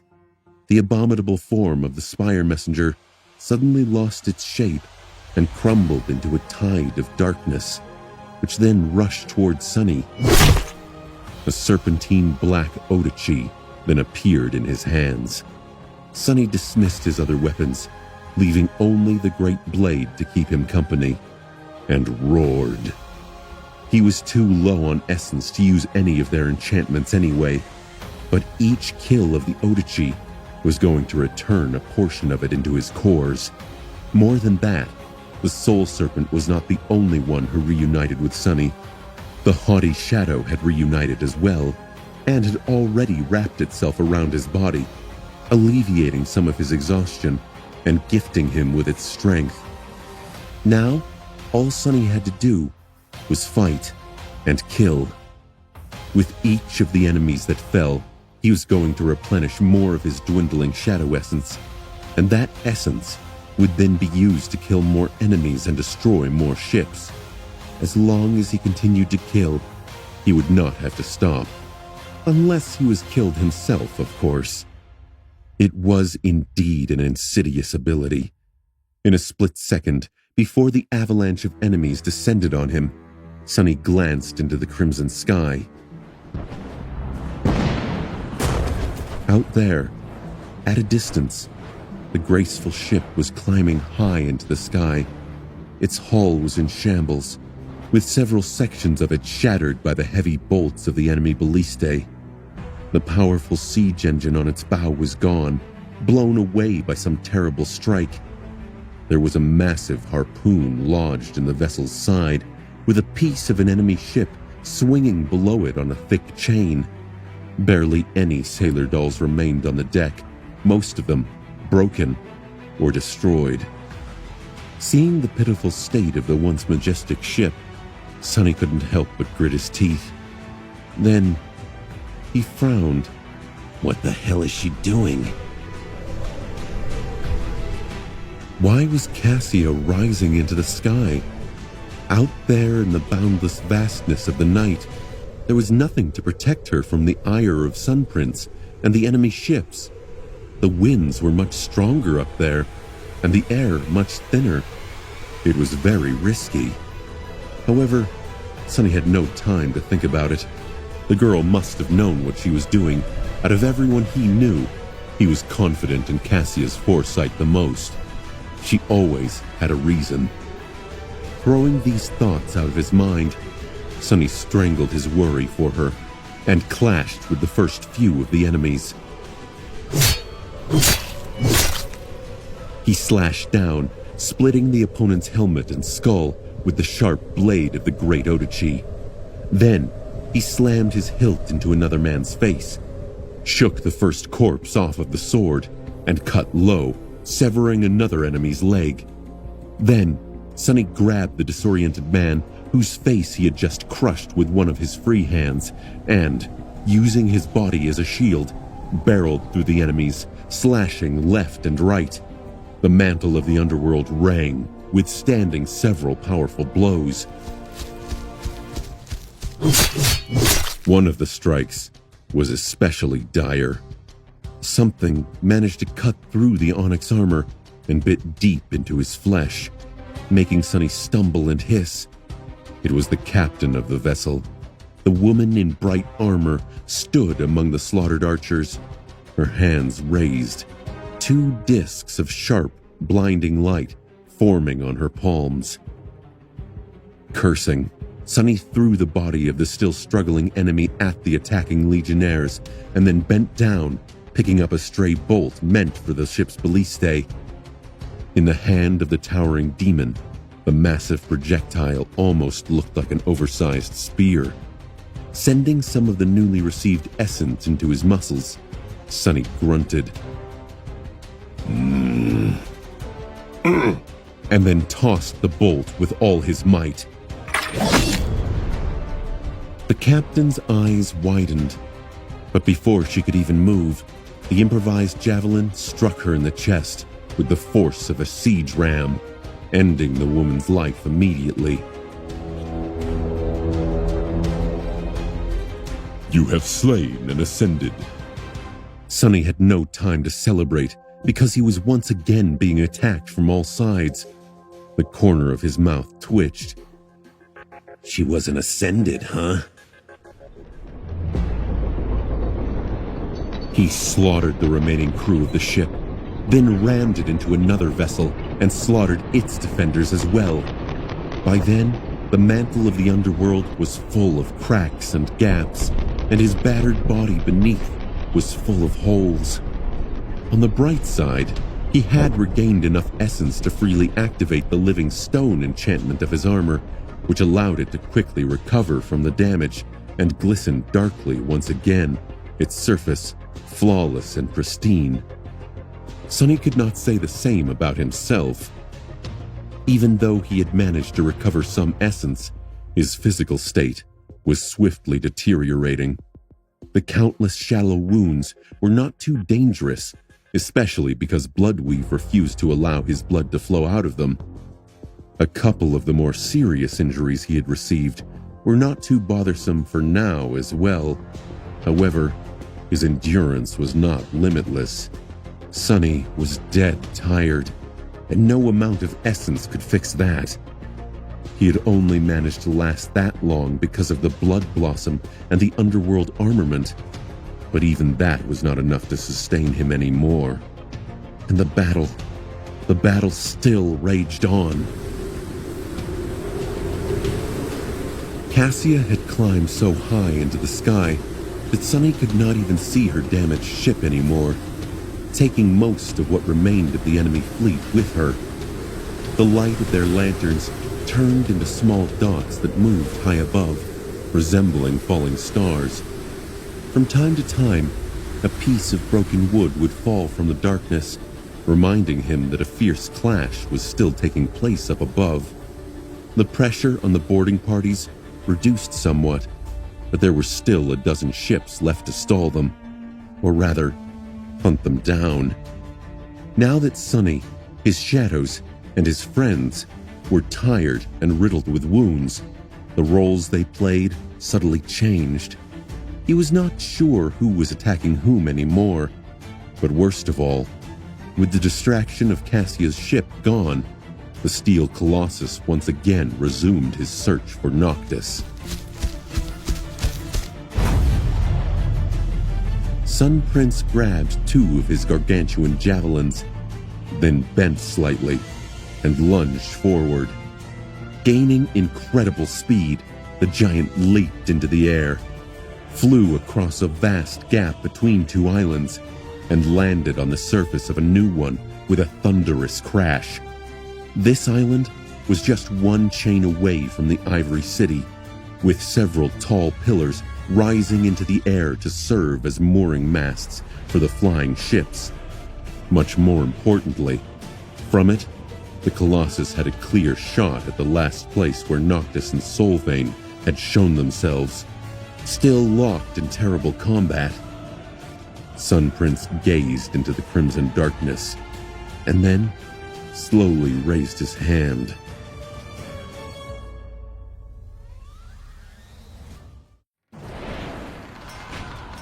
Crap. The ship Sunny had just cleared happened to be very near to the island where the Sun Prince was standing.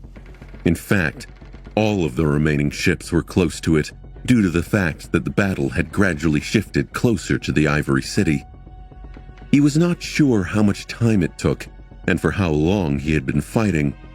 All he knew was how terribly tired he felt, and that they were on the verge of utter defeat. Looking at the steel colossus that was just beyond reach, Sunny gritted his teeth. The bastard was not allowed to throw that javelin. He had to be stopped at all costs. Noctis had to be protected. Not because Mordred told him so, but simply because the sorcerer was their best and most likely only chance to survive. Sunny hesitated for a split second, and then summoned Nightmare and Saint back. The shadows were entangled in a bloody battle on the deck of a distant ship. Following his command, the black steed did not waste a single moment to turn and leap into the dark sky. Landing on another vessel, it flew past the startled and terrified soldiers, then jumped again. Just like that, the stallion soon reached Sunny and stopped. His sides rising heavily, covered in terrible wounds. Bloody foam was falling from his mouth. The courser's eyes, however, were still full of unbreakable will and murderous resolve. He was a proud and stubborn creature after all, almost as stubborn as Sunny. Sunny offered him a pale smile. You did well. Rest now. For a bit. Saint dismounted and stood motionlessly, looking at him with her usual calm composure. Her ruby eyes, however, seemed to have become a little dim. The taciturn knight's armor was cracked and battered, but she did not appear to be seriously injured. There was ruby dust streaming from the cracks still. Sunny summoned the shadows, embracing Nightmare and Saint back, and then wrapped all four of them around his body. Below, the steel colossus had already aimed and was prepared to make his throw. Before he could, however, a heavy bolt suddenly struck him in the neck. The giant lingered for a moment, then slowly turned his head. Standing at the bow of the ship, Sunny picked up another bolt and smiled grimly. He did not know how to load and aim a ballista, but his strength was more than enough, or perhaps even greater than that of a siege weapon. Sure, his first throw did not seem to do any damage. It had to have been rather annoying. Augmented by the sonorous enchantment, the extraordinary rock boomed, spreading his voice far and wide. Hey you! Shadow sends his regards! Come and get me, Rust Bucket! How's that hand feeling, by the way? Illuminated by the dim light of the crimson moon, the Colossus shifted slightly. The shadows veiling his eyes grew deeper, and then his javelin slowly moved, changing its aim. Sunny laughed. I guess he remembers me. Which was good. What was bad was that Sunny did not really know how to steer a flying ship, so he currently was a stationary target, A sitting duck, basically. With a shrug, he dismissed his shadows and tossed the second bolt at the giant, then looked in satisfaction as it bounced fruitlessly off the Chain Lord's stoic face. My aim did improve, huh? Just one more throw, and it would be time for him to abandon the ship. Sun Prince lowered his head, and then suddenly lashed out, moving with stunning speed for a creature of his size. It was as though he was trying to kill an irritating fly. Sunny's smile froze. He had not expected that fast of a reaction at all. A split second before the javelin hit the ship, a hand grabbed him from behind, and Sunny felt himself moving. Then, something exploded below him, and everything was momentarily enveloped in a cloud of splinters. Kai, who was holding him as he tried to fly up, grunted, Heavy. In the next moment, they were hit by the shockwave, and the archer lost his hold on the four-armed demon. Together, they plummeted down. Effie was there too, clinging to Kai's back and holding on for her dear life. The two seemed riddled with wounds, but still alive. Sunny felt the world spin for a couple of seconds, then shook off his disorientation, summoned the Dark Wing, and tried to slow down his fall. They landed on the surface of the island and instantly moved, dodging the debris of the destroyed ship. All three somehow managed to avoid being crushed. Then, however, the ground beneath them suddenly shook. Feeling a sickening emptiness in his chest, Sunny slowly turned his head and saw the towering mountain of steel walking toward them. The island quaking with each of the giant's steps. The nightmarish memory of being smashed like a bug by Sun Prince's soul flashed in front of his eyes once again, making Sunny flinch and back away. There was nowhere they could run, however. And more importantly, they couldn't. They still needed to draw the Sun Prince away from Noctis. But what could they do but die, faced with the fury of an immortal transcendent? Sunny paled. Think. He raised his Odachi with uncertainty, desperately trying to evaluate their chances. He still had some essence left, enough for a few minutes of remaining a shadow or making a jump or two. Would that be enough? What of the others? And what was he going to do when his essence ran out? Then, a sudden sound attracted his attention. Looking up, Sunny saw something that made his eyes widen. Far above, in the dark red sky, a silhouette of a graceful ship appeared from the radiance of the moon. Battered and damaged, the ship was flying.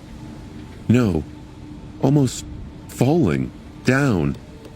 It had been descending from terrible heights, and so gathered such staggering momentum that the wind screamed loudly as they were being cut by the bow of the plummeting vessel. This was the sound Sunny had heard. He could almost see a delicate silhouette standing at the stern, holding the oars in her hands. Cassia. Falling from the sky like a star, the battered ship changed its course slightly, and then rammed into the giant steel colossus at full speed, causing the whole world to tremble. The armored beak of the ship's ram struck the giant's chest with such tremendous force that there was a blinding flash of light, and then a powerful shockwave rolled across the island, violently throwing Sunny off his feet. The deafening roar of the impact came as he fell. Rolling on the ground, Sunny was assaulted by the thundering clash of the blast, the rumbling groan of shattering wood, and the booming shriek of heavy metal being ripped apart. Stunned and disoriented, he rose to his knees, then swayed a little and looked up. What he saw made him pale. The sorcerer's ship lay broken on the ground, The fluid lines of its graceful hull were broken and gaped with terrible breaches, wide cracks running through the ancient wood. Its bow was completely shattered, and the damage in the front part of the vessel was especially severe. The beautiful tree growing around its main mast seemed damaged and dead. Cassia was nowhere in sight.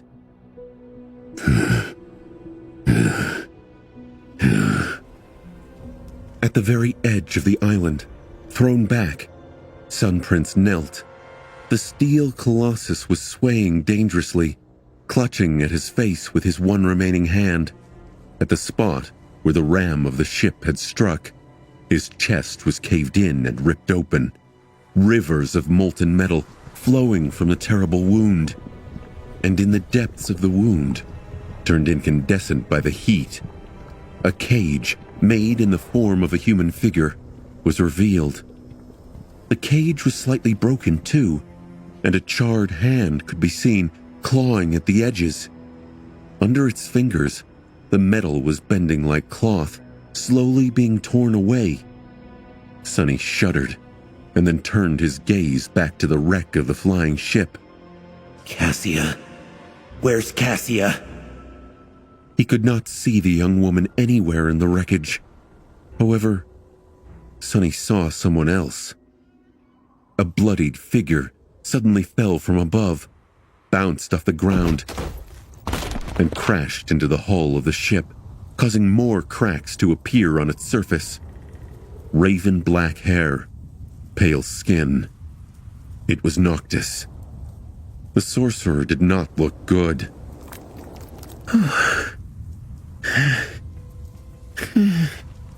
His whole body was covered in blood, terrible wounds gaping open here and there. His beautiful face was broken and disfigured, the skin split open and white bone visible beneath, with one eye socket empty and full of darkness. He was still alive, though. Of course he was. Noctis could not escape from the pain into the merciful embrace of death, even if he wanted to.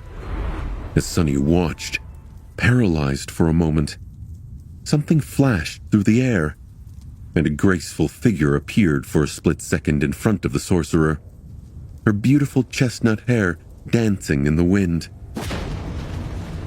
In the next moment, a large portion of the hull of the ship exploded as Noctis was pushed through it by a vicious strike. Both saints disappeared into the darkness of the ancient vessel, which then shuddered, hinting that their dreadful battle continued. Sonny froze, looking between the swaying colossus and the wreckage of the ancient ship. His mind was empty, and he did not know what to do. Or rather, he could not decide what took priority. There was not much time to decide, however. Gritting his teeth, he looked around, searching for his friends. Kai seemed to be knocked out by the blast a little, but Effie was already on her feet, staring in the same direction as he. There was a grim expression on her face. Sonny groaned, then slowly stood up. Effie, any ideas? She hesitated for a moment, then flashed him a pale smile. I guess it's this time. He frowned. What time? The young girl glanced at the wreckage and then said wistfully, You know, that time when, in the movies, someone says to split up. Sonny stared at her, not entirely understanding what she meant. Effie's gaze slowly shifted to the kneeling colossus, and, in a steady voice, she said, Give me the knife, the ruby one. I'll deal with the big bastard. You and Kai go and find Cassia, then help the lunatic. In that order. He's not going to die anytime soon anyway. He stared at her from above, deep shadows veiling his eyes. Sonny had a lot to say, but in the end, he simply asked, Are you sure? The young girl laughed. Don't I look like I'm sure? Relax, doofus. It's just an immortal transcendent. We better deal with that thing before it escapes the cage. Sonny gritted his teeth, then summoned the covetous coffer and handed Effie the knife that they had gotten from the creature in the lake. There was no time to say anything else, and no need to. Effie took the knife, gripped his wrist for a moment, and then dashed away without looking back. Sonny helped Kai stand up and, supporting the disoriented archer, hurried toward the wreckage of the crashed ship. As they ran, an ugly expression appeared on his bestial face. Don't you die on me, you freeloader. Your sleeping pod is still in my house, damn it. Do you even know how much hassle it is to properly dispose of a corpse? If you have any conscience, you will stay alive. Behind him, Effie ran to the edge of the island, summoning the Dusk Shard. As the swirl of sparks surrounded her hand, she jumped up and landed on a toppled pillar that lay parallel to the ground, rising slightly at the far end. The young girl rushed across the long pillar and then leaped high into the air with all her prodigious strength, flying straight toward the kneeling giant's chest. As she flew, Effie activated the single enchantment of the heavy shield. She poured her essence into the memory, making it feel as heavy as a mountain on her hand. A moment later, Effie crashed into the Colossus with all that weight. The impact was not nearly as devastating as when Cassia had brought her ship down from the sky, but since Sun Prince had yet to regain his balance, it was just enough to push his upper body a little bit back. And that little bit was enough to send Sun Prince toppling over. A few seconds later, both of them, the giant immortal and the little girl, disappeared from view, falling over the edge of the island, down into the empty darkness of the sky below.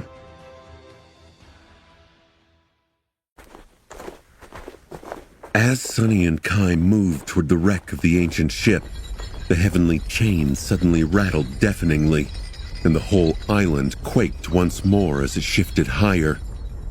Turning back, they saw that the steel colossus was gone from the edge. Effie was nowhere in sight as well. Sonny stared at the empty space where the giant had been kneeling not too long ago, then gritted his teeth and looked away. Effie knew what she was doing. No one was more motivated to survive the nightmare and return to the waking world alive. Not even Sonny. She would not have done anything that would leave her no chance to escape. In any case, every one of them was in terrible danger. If Solvane managed to defeat Noctis, she would be coming for them next. And Cassia could have been dying or dead already, somewhere in the wreckage. There was no time to waste on unnecessary thoughts.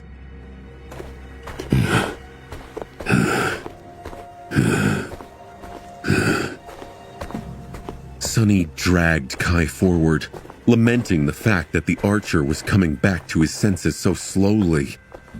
His incredible sight would have been very useful right about now.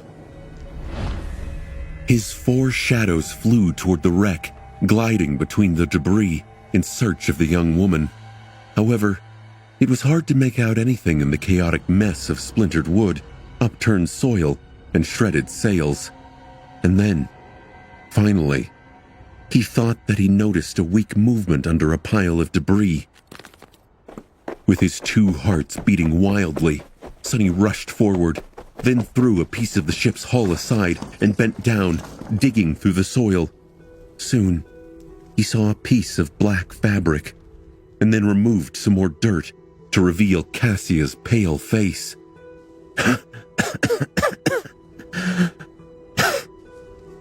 She struggled to sit, and then coughed violently. The young woman seemed to be fine. The piece of cloth covering her eyes had slid down, revealing 2 empty eye sockets, and her dress was soaked with blood from the arrow wound on her shoulder. But other than that, there were only mild scratches and lacerations on her body. Miraculously, Cassia was alive.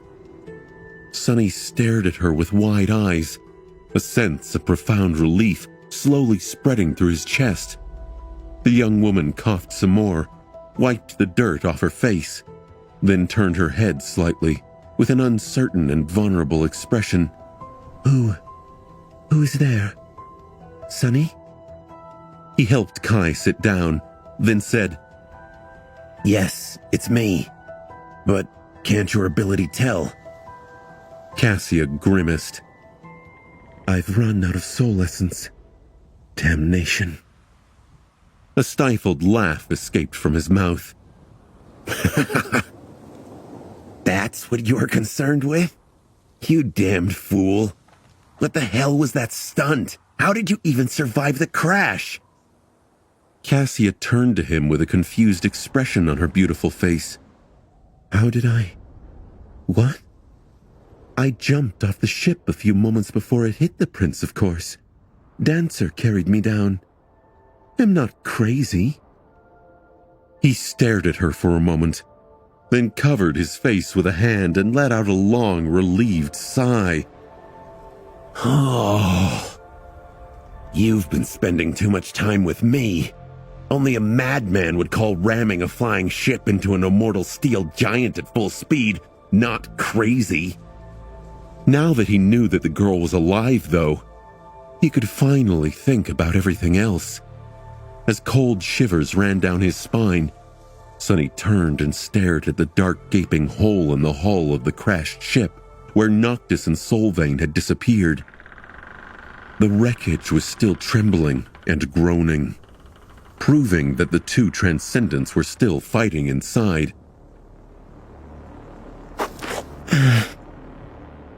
Cassia tried to stand up, fell back, then remained motionless for a few moments. What is happening? Sonny grimaced. Effie is dealing with what is left of Sun Prince. Kai is here, but he had the wind knocked out of him. Noctis is also on the island. He seems to be losing to Solvane terribly. His shadows returned, wrapping themselves around his body and bringing with them vast and fearsome strength. Sonny lingered for a moment and then stood up. You stay here with Kai and rest for a bit. I'll be back shortly. The young woman frowned, then hurriedly fumbled for her blindfold and pulled it up, covering the empty darkness of her missing eyes. Where are you going? He looked at the wreckage for a few moments and then smiled darkly.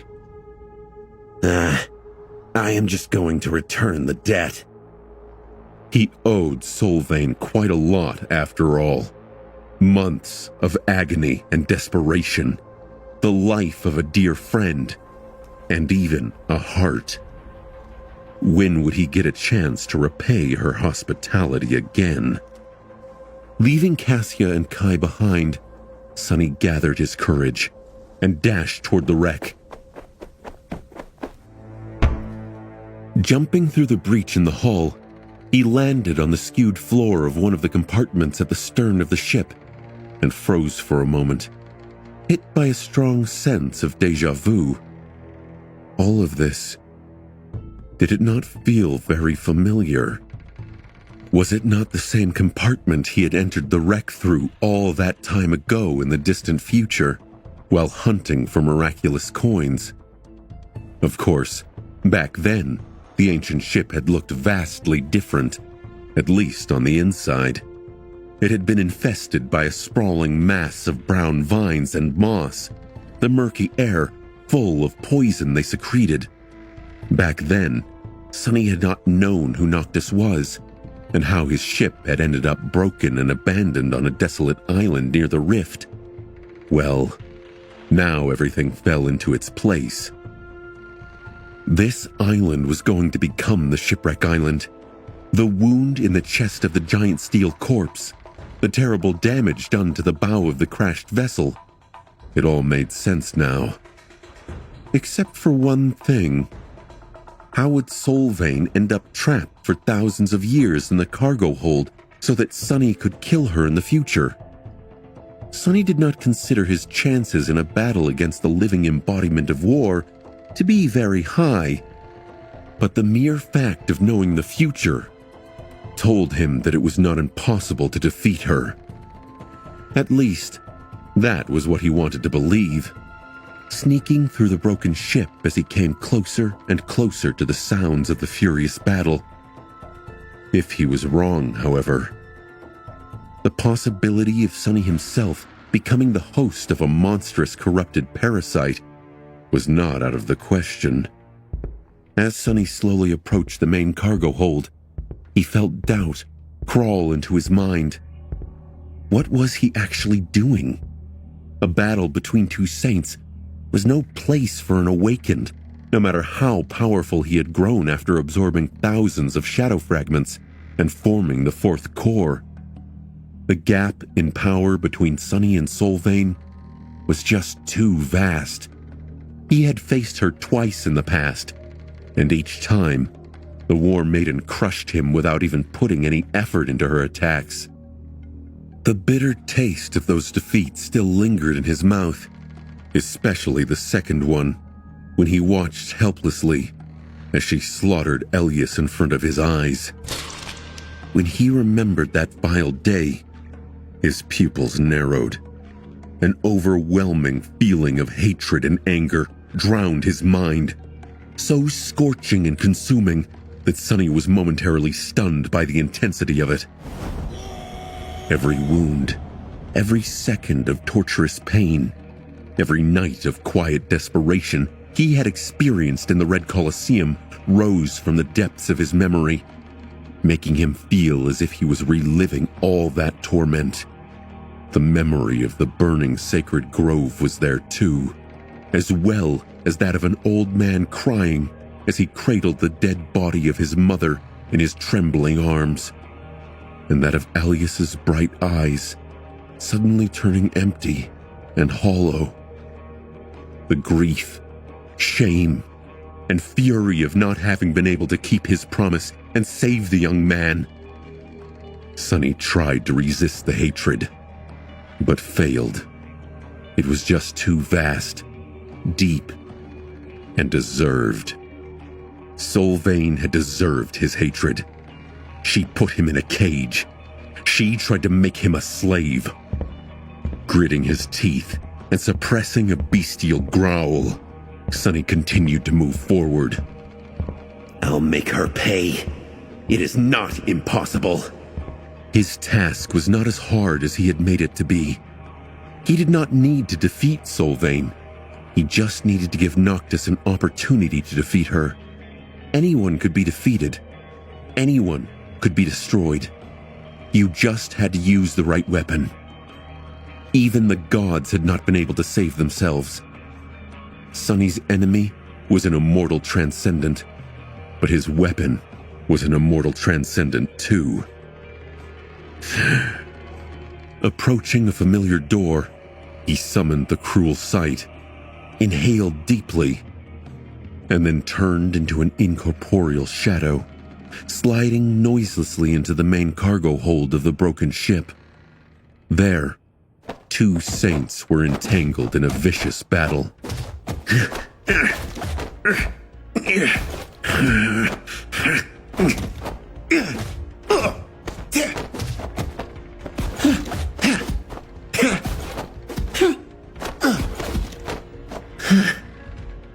Both Noctis and Solvayne seemed to have forgotten the use of weapons. Neither had they assumed their transformed forms, preferring to remain in the shape of humans. They were not even using their aspect abilities, unless Sunny simply failed to comprehend the scope and magnitude of what the Transcendents were doing. Instead, the Immortals chose the most direct, intimate, and brutal form of combat. They were fighting with their bare hands. Each strike was devastating enough to crush a mountain, sending destructive shockwaves through the vast cargo hold. And Noctis seemed to be losing terribly. Up close, The sorcerer looked even worse than when Sunny had caught a glimpse of him outside the ship. He was covered in blood from head to toe, his face broken and missing an eye. One of his cheeks was ripped open, revealing white teeth and making it seem as though Noctis was grinning. The sight of it was both ghastly and disturbing. Noctis looked more like a corpse than a living being, and yet he was still moving. The speed at which the two saints fought was almost too great for Sunny to discern anything, but he could still perceive the sorcerer deflecting some of Solvain's vicious blows and trying to dodge others. Sometimes he even succeeded, but mostly he failed. With each strike that landed on his body, more blood was spilled, more bones were broken with a sickening crunch, and more of what made Noctis himself was destroyed. There was almost nothing left of the beautiful and charming person Sunny had once seen on the surface of a golden coin. Solvain, on the other hand, seemed perfectly fine. Her tantalizing face was calm and slightly sad, her soft skin free of any blemishes, her simple red tunic flawlessly clean. The only indication that she had been locked in a furious fight with another transcended was that her hands were covered in scarlet blood, becoming of the same color as her garment. His thoughts darkened. Damnation.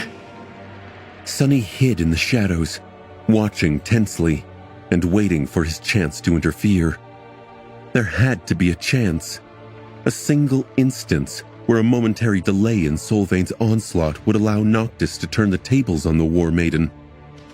But no matter how long he waited and how closely he watched, the moment never came. Instead, after another blow, Noctis let out a terrible scream and fell to his knees, blood streaming from his mouth. Solvain calmly stepped forward and grabbed him by the hair, jerking the sorcerer's head up so that his mangled face could be seen. With a solemn expression, she raised her bloodied fist to deliver the final blow, and said, in a voice that seemed to be more mournful than triumphant, "Is this all? I expected more from you, Noctis. I wished for so much more." As Sunny cursed and prepared to attack the War Maiden from behind, the sorcerer struggled weakly in her grip. His gaze danced wildly across the cargo hold, as if searching for something to save him. And then, for a short moment, it landed directly at Sunny, making him freeze. Did he imagine it? It seemed as though Noctis looked at him with purpose. It was just a split second, but Sunny was ready to swear that he noticed a slight message in the sorcerer's one remaining eye. Don't. And that he saw something moving beneath the immortal's skin. Sunny only hesitated for a heartbeat, but by then, it was already too late to do anything. Solvain struck, breaking Noctis's ribcage and thrusting her hand into his chest. But then, the War Maiden suddenly flinched and jumped back, letting out a quiet yelp. Her bloodied hand was pressed tightly against her body. Noctis, meanwhile, continued to kneel, staring expressionlessly at his broken chest. Then, he shifted slightly and let out a long, deep sigh of relief. This is so much better. So much easier. He looked up, his ghastly grin slowly turning into a sincere one. This was almost worth ruining my attire.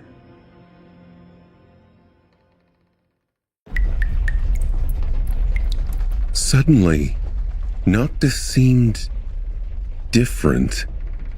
He was still beaten, mangled, and covered in blood. But the sorcerer's presence subtly changed. If before it was faint and weakening, now it had become brimming with power, potency, and free-flowing energy. Vast, furious, unrestrained, and suffused with madness. Even though Noctis was on his knees and crippled, he suddenly seemed terrifying. The morbid grin on his torn and disfigured face seemed more menacing than pitiful now. His one remaining eye glistened, reflecting the distant light of the crimson moon. It was as though something that had been suppressing the sorcerer's true power all this time finally set him free. Noctis inhaled deeply, and at the same time, Solvain suddenly swayed. The hand she had used to crush his ribcage was still pressed against her body, blood streaming down on the red tunic. Her beautiful eyes widened, and then something moved under her skin, making the War Maiden let out a pained scream. Ah! She staggered back and looked at the kneeling sorcerer with a pale face. What have you done to me? Noctis smiled. His voice sounded hoarse and full of unfathomable emotion when he spoke. What else? I have fulfilled your most ardent wish, Solvain. I have defeated you.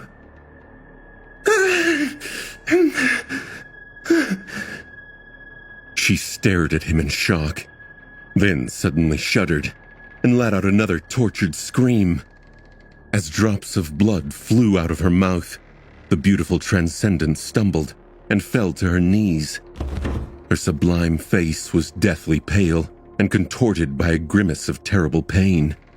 The sorcerer let out a croaking laugh and slowly stood up. Just like that, their roles were reversed. The War Maiden was on her knees, and Noctis was looming above her. He lingered for a moment, and then looked at the patch of shadows where Sunny was hiding, his mind full of vague suspicion. You can come out, Sunless. It's safe now. What the hell? Sunny hesitated for a few seconds, then assumed his corporeal form and glanced at Solvain, his eyes burning with hatred. Slowly, a few things were clicking in place and starting to make sense. The magical circle in the sorcerer's residence, the river of blood that Noctis had fed to the soil below, the cracks on the stone floor, the tremors that had been running through it from time to time. Even the faint scream that had awoken Sunny on his last night in the sanctuary. He turned and stared at the sorcerer, a harrowing guess appearing in his mind. Solvain, however, was still in the dark. As the ghastly movement under her skin grew stronger and more noticeable, she groaned. What is this thing? My aspect? Noctis smiled. Ah, so you've noticed.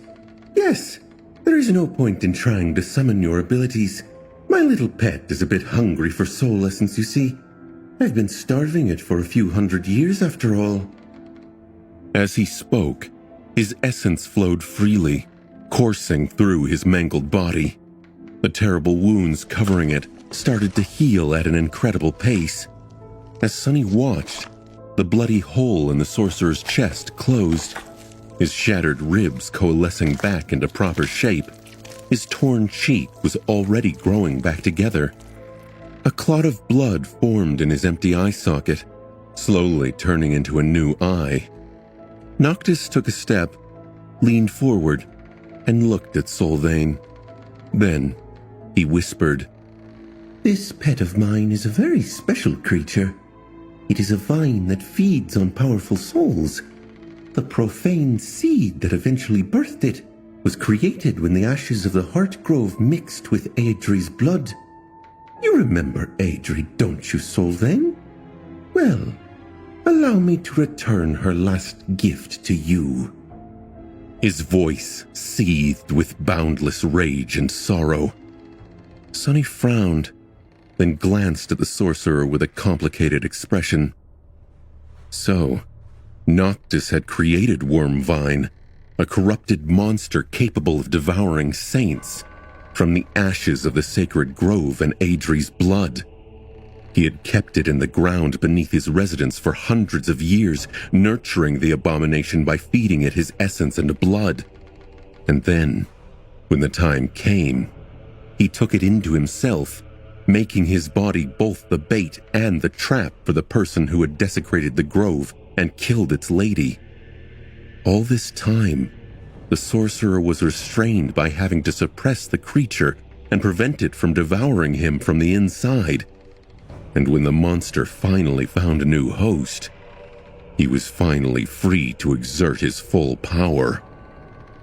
A pale smile appeared on Sunny's face. What a devious, patient, and ruthless vengeance Noctis had envisioned for Solvain. He could learn a thing or two from the unforgiving sorcerer. The War Maiden looked at Noctis for a few moments, then bent in a violent convulsion, letting out a terrible shriek. The skin on her face broke, and a thin, worm-like vine appeared from beneath it, crawling forward through the blood. Another, thicker one, burst from her hand. Solvain groaned, and then let out a stifled chuckle. After all this time, I am defeated by you. She gritted her teeth, and then suddenly smiled through the pain. Glory to the beast.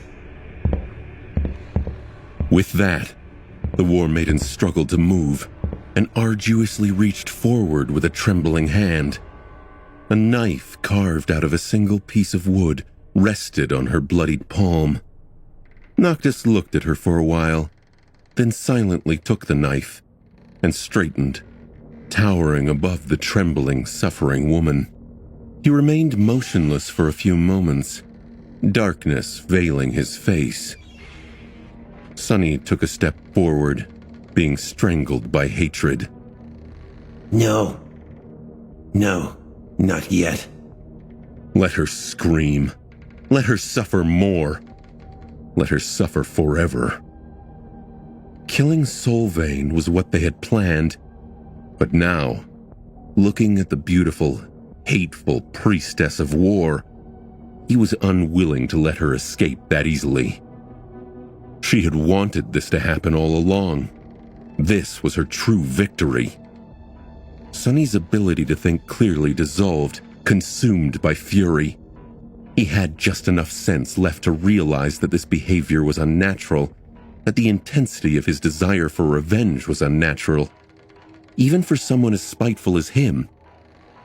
But he did not care. At that moment, the only thing he wanted was to see Solvain pay for what she had taken from him. Noctis looked at the knife, his eyes full of darkness, and then threw it aside, lodging the wooden blade into the wall of the cargo hold. When he spoke, his voice was trembling. You don't deserve to die. For what you did to us, you don't deserve to die, Solvain. You only deserve to live. Hearing the cruel words that sentenced Solvain to thousands of years of harrowing torment, Sunny couldn't help but feel a dark, euphoric sense of glee. The memory of pain she had visited upon him, and the faces of those she had killed flashed in front of his eyes once again, making that glee grow even sweeter. Good. The only thing Sunny regretted was that he had killed Solvain in the distant future, releasing her from that torment. If he had known better back then, he would have left her to rot. Noctis coldly stared at the squirming priestess for a moment, and then turned around, as if to leave. Solvain let out a groan of agony, more vines breaking through her skin and crawling down to the floor. Wait! She struggled to raise her head and look up, her eyes full of fear. Noctis, you have to kill me. You won't be able to free her if I am alive.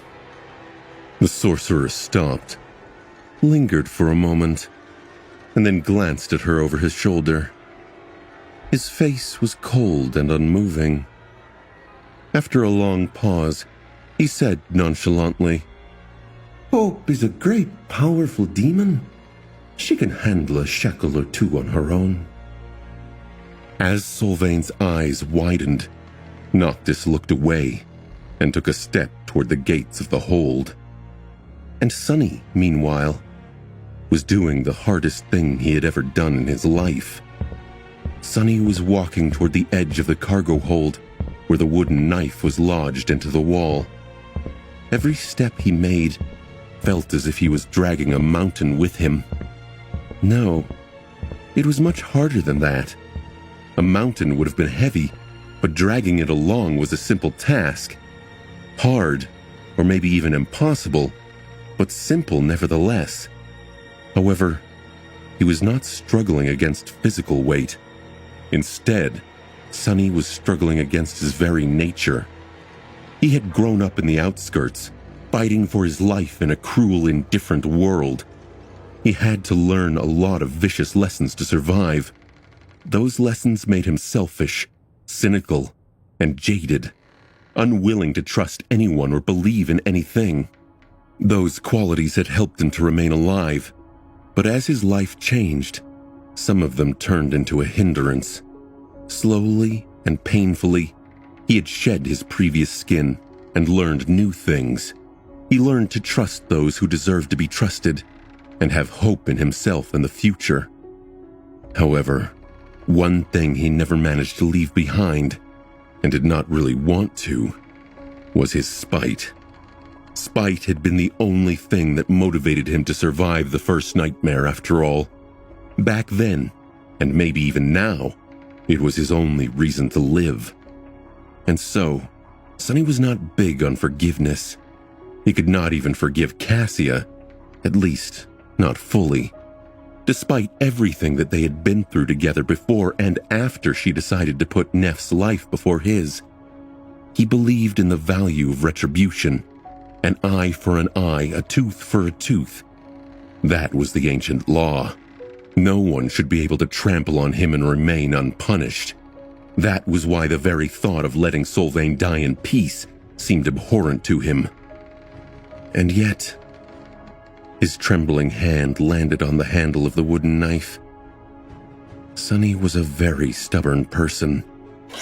Gritting his teeth, he dislodged the knife from the wall and swayed a little, struggling to keep the all-consuming hatred that drowned his mind at bay.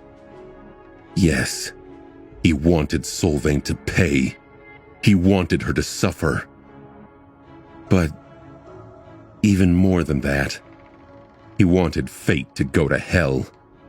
He could not allow for another thing to happen just like it had happened in the real past. He needed to prove once and for all that he was not a marionette that hung powerlessly from the strings of fate, able only to dance a predetermined tune. He was also really outraged at the thought of hope messing with his mind. And this was where the scorching intensity of his hatred for the War Maiden had come from, without a doubt. From the poisonous influence of the demon of desire, who had taken his trauma, sorrow, and anger, and turned it into a weapon to subjugate him. It was a weird thing to know that his fury was fabricated, but at the same time, welcome it and be tempted to surrender to it. And that temptation, it was way harder to overcome than the weight of a mountain. Why am I even doing this? She deserves to suffer. Wouldn't it be splendid to leave her to suffer? Wouldn't it be the most joyous thing ever? Oh, It would. I can't imagine anything sweeter. Sonny struggled to even remember why he was holding the knife. Oh, right. Fate. I did promise to destroy it, didn't I? That was because my fate is to be a slave. I don't really want to be a slave. But who cares? I want Solvayne to be tortured for eternity much more than I want to be free. Freedom is distant and abstract. Who even wants it? But retribution, it's right here. And it feels so wonderful.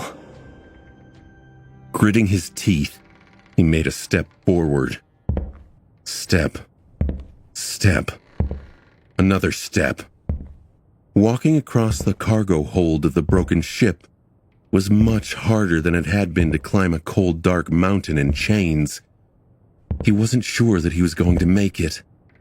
His face was contorted by an ugly grimace, and his dark eyes burned with mad glee. Then, Sonny stopped. I changed my mind. It's worth it. Surrendering to fate is worth it if it means that this hateful witch will be tortured endlessly. This will be right. This will be just. This will be the best outcome of all. Sonny sighed and smiled with relief. Now that he decided to surrender to fate, it was as though a terrible weight was lifted from his shoulders. He was free to bask in the joy of revenge, revel in it. He was unburdened, ecstatic, and at peace. Sonny smiled and thrust the wooden knife into Solvayne's chest. Damnation. Yes, leaving the War Maiden to suffer felt right and just. But Sonny had never been righteous, and did not really care about being just. And more importantly than that, he wanted to spite fate much more than he wanted to avenge himself on Solvayne.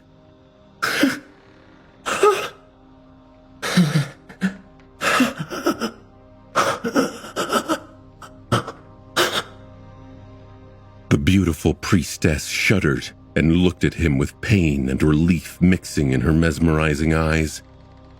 Then, her gaze slowly turned empty, losing the spark of life, and her body fell to the floor. Sonny grimaced, feeling bitterly disappointed. He was not happy with his choice at all. He felt terrible. But it had to be done. As the wooden knife broke in his hand, the spell whispered, You have slain a transcendent human, Solvayne. Your shadow grows stronger. You have received a memory. He blinked. Huh? Another memory? How does it even work? And then, Sonny suddenly felt really uncomfortable, as if someone was staring at his back. He turned around slowly and met the sorcerer's dark gaze. Noctis looked at him and then bared his teeth in a dangerous smile. Sunless, what did you do? Sonny shivered, suddenly feeling very cold. Crap.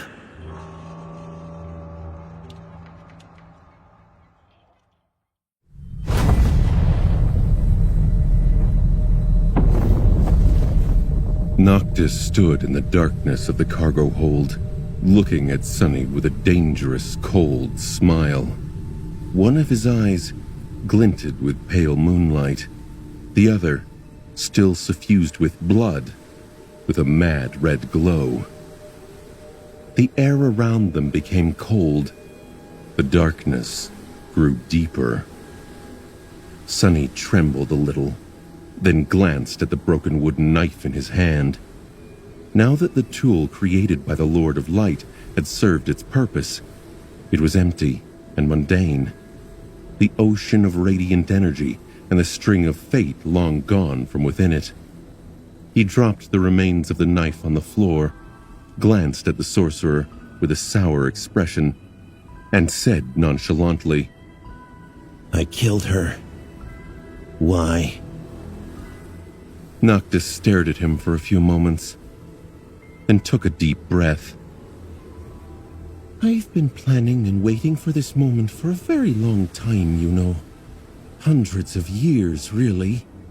And you just went and ruined it all. Sunless. We are friends, but I'll be honest. I'm a little bit cross right now.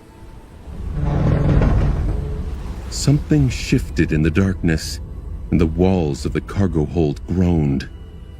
The sorcerer continued to stare at him, his red eye glowing brighter and brighter.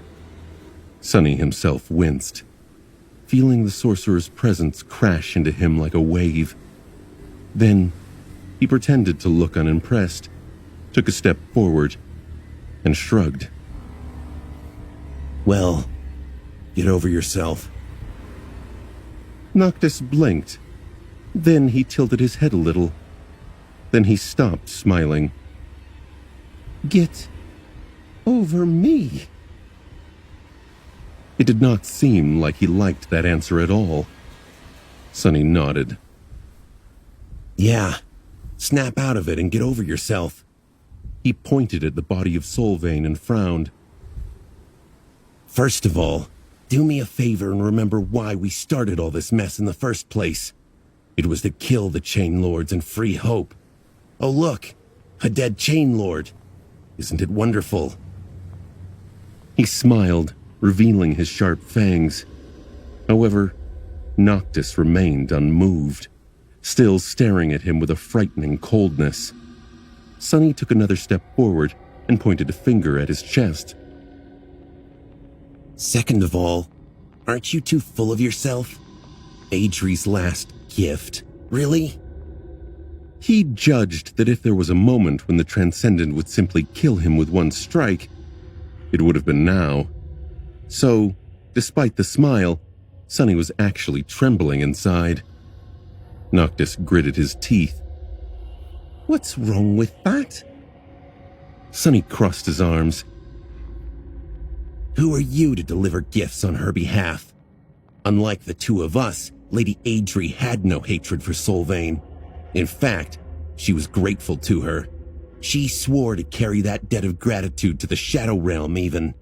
I saw it all in one of the nightmares you had sent me into. The corner of the sorcerer's mouth twitched. You are lying. Why would she? Sunny shook his head. I never lie. Lady Adri was the first of the Eternal Shackles to question your duty, wasn't she? She came to the conclusion that Hope should be liberated. And that was where you got that idea. From her. He sighed. Well, who has done more to make it happen than Solvayne? Without her, Hope's prison would still have been perfect. The Chain Lords wouldn't have been driven to desperation and madness, and we wouldn't be standing here, trying to break the chains that bind desire. Sunny grimaced and looked away, still in the throes of crushing regret about giving Solvayne an easy death.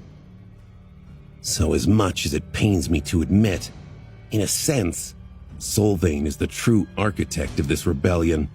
She made Lady Adri's desire come true, and although I would have loved to let her suffer for an eternity, our task comes first. Noctis remained motionless for a while, staring into the distance. The mad light in his eyes seemed to subside a little. Then he shifted slightly and glanced at Sunny. His voice sounded grim. I suggest you run, Sunless. Sunny froze. Crap, it didn't work. He took a step back and shuddered, staring at the sorcerer with fear. Noctis, wait. What I meant to say was... The sorcerer shook his head. No, you idiot. I'm not going to kill you. But have you stopped to think what would happen if Solvayne dies? Sunny raised his eyebrows. I was a bit preoccupied. Wait, what? Noctis glanced at the body of the War Maiden and backed away too. The Wormvine! It doesn't have a host anymore, you foolish shadow! So run! Some distance away, at the edge of the island, a small hand appeared from the darkness. A young girl in battered armor struggled to grab something, then pulled herself up, fell on the grass, and remained motionless, staring at the dark sky. Her small body was covered in burns and lacerations. The bronze armor shredded so thoroughly that it was falling apart, slowly turning into dimming sparks of light. She was severely wounded, drained of essence, and exhausted. But she was alive. Effie stared at the stars, too tired to move. Feeling pain course through her badly burnt body, she winced slightly, and then whispered quietly, "Oh, you should have seen the other guy." A pale smile appeared on her bloodied face. Far below, a giant steel carcass was swaying in the wind, its leg tangled in a heavenly chain that the Colossus had broken as he fell. His chest was split open, and deep within it, a half-open cage in the form of a human figure was slowly turning cold. Sun Prince was dead as well. Now, only 2 Chain Lords remained. Sunny and Noctis left the cargo hold of the ancient ship in a hurry, barely escaping the Wormvine. Behind them, the brown vines were already crawling across the floor, growing in size with each second, hungry to find a source of soul essence to devour.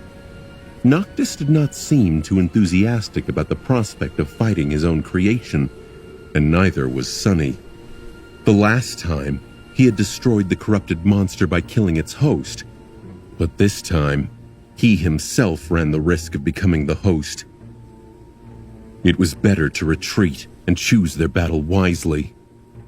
Very soon, they climbed on the hull of the broken vessel and lingered there for a few moments, looking up. Above them, the remaining ships of the defending fleet hovered in the air, for some reason reluctant to approach and continue their relentless onslaught. There were still around 40 ships left, but perhaps stunned by the death of their commanders or afraid of the sorcerer, the enemies remained in place. Then, as if following an order, the ships turned and flew back toward the Ivory City. Sunny frowned. They are retreating? He glanced at Noctis, unsure of what was happening. The sorcerer stared at the sky for a few more moments, and then sighed. Well, I have good news and bad news. Sunny did not like the sound of it at all. What is it? Noctis smiled. The good news is that the eclipse is ending. And indeed, as soon as he said it, the crimson hue of the night sky changed. Looking up, Sunny saw that the shadow was leaving the surface of the moon, which was returning to its usual silver color. Its position, though, made him feel a very, very bad premonition. What's the bad news? Noctis silently pointed east. Turning around, Sunny saw a line of pale lilac painting the sky above the horizon as the edge of the sun slowly appeared from the darkness of the sky below. The sorcerer grinned. The night is over. It's a new day. Sunny watched the sun appear over the eastern horizon, his heart's growing cold. His vertical pupils narrowed and his fists clenched. The night was over? Had it been that long already? He had lost track of time during the vicious battle in the skies, but it seemed as though their desperate assault on the flying fleet had only taken a second. But in reality, of course, it had not. He slowly turned to Noctis, whose battered face had almost healed and was now calm and carefree again. The sorcerer was looking at the sky with a strangely neutral expression. Remind me, wasn't the plan to defeat Severax before dawn, when he was devoid of his vast and terrifying powers? The immortal sighed. Well, it's good to have a plan. However, plans rarely go as you want them to go. Sonny gritted his teeth. So, what happens now? Are you going to deal with the dragon? Noctis shrugged. He must be really angry right now. After all, we just killed his brother, the only person Severus still cares about in the world. Congratulations, by the way. I really did not expect you. Sonny interrupted him with a low growl. Get to the point. Now that the sun is rising, your powers will be diminished, while his will reach their peak. How are we going to survive? The sorcerer remained silent for a few moments, then scratched the back of his head. We'll come up with something. Sonny stared at him in disbelief. You are joking, right? Come on, you must have some devious trick up your sleeve. You have an incredible advantage after all. You have the knife that can make him mortal. Well, he doesn't have yours. Should I give you the knives? You have never asked me for the damned knives. Wasn't that the reason you befriended me in the first place? Noctis looked at him for a while, then simply shook his head. No, that was not the reason, Sunless. In any case, giving me the knife won't do much good. I will still have to defeat Severus, whether he becomes mortal or not.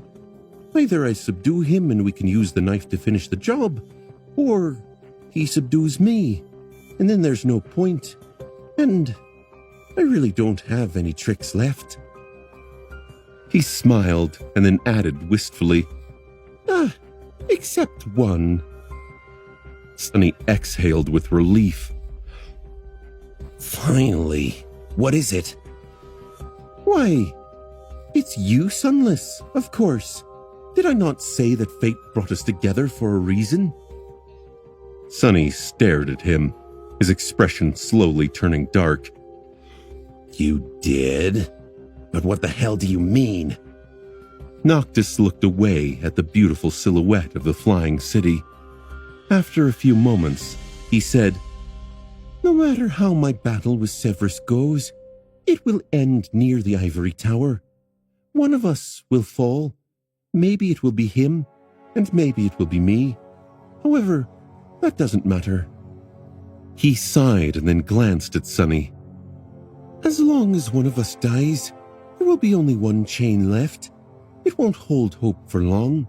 So, Sunless, my dear friend. Noctis lingered for a moment, and then smiled. Should I lose, I want you to kill me. That is my desire. The sorcerer looked at him, the smile disappearing from his face. Then he said softly, That is the fate I spoke about. You are my death, Sunless. Didn't you know? Then Noctis suddenly cleared his throat and awkwardly looked away. That is if I lose, of course.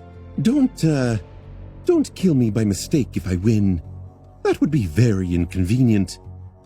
A bit funny, though. Sonny glared at him for a while, then faced the Ivory City and scoffed. I know. You'd better win then.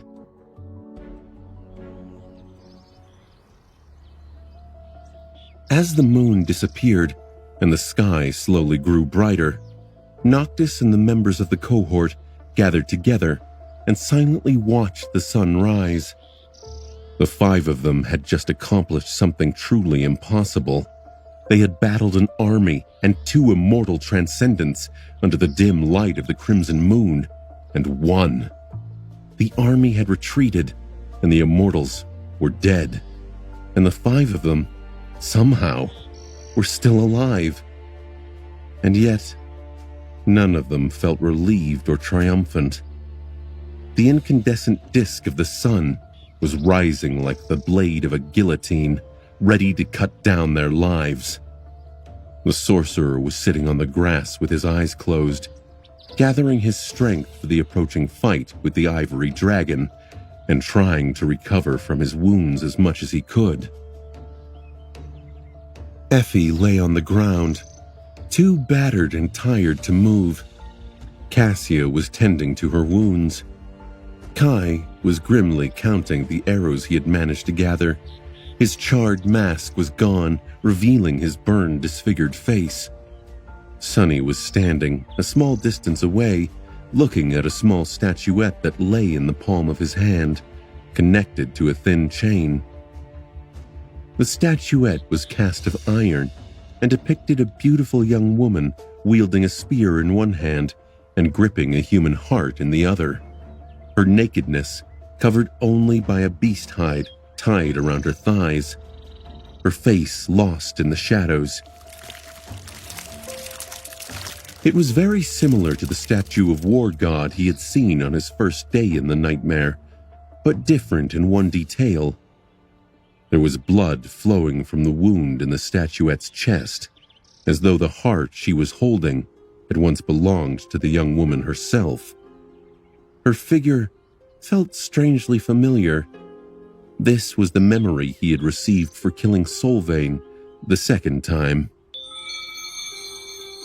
The runes read: Memory, Dying Wish, Memory Rank, Transcendent, Memory Tier, 1, Memory Type, Charm. Memory Description: A young woman once wished to be free, but could only find her freedom in death. She called upon it, and touched by her sincerity, death came. But instead of embracing it herself, the young woman delivered death to those who held her in chains. Memory Enchantments: Death Wish. Enchantment Description: Those who witness the wielder of this memory are compelled. Friends to be inspired, foes to seek the wielder out. The power of the memory grows the more enemies they give the gift of death, and can be consumed to heal the wielder's wounds. Death charge, 0 out of 1,000. Sunny hesitated for a bit, then dismissed the charm with a sigh. This new, powerful memory of his could be extremely useful without a doubt, especially its ability to bring him back from the brink of death. However, he suspected that he would have to kill 1,000 enemies to make that healing really worthwhile. It was still a powerful ability to have, but not in the current situation. He would have to build the charm's charge up for a long time to make use of it. For now, there was only one kill he was concerned about. He was going to deliver the killing blow to either Noctis or the Ivory Lord. As if answering his thoughts, a sudden movement attracted his attention out there in the Ivory City. And then, a thundering roar split the world apart. The dragon was coming.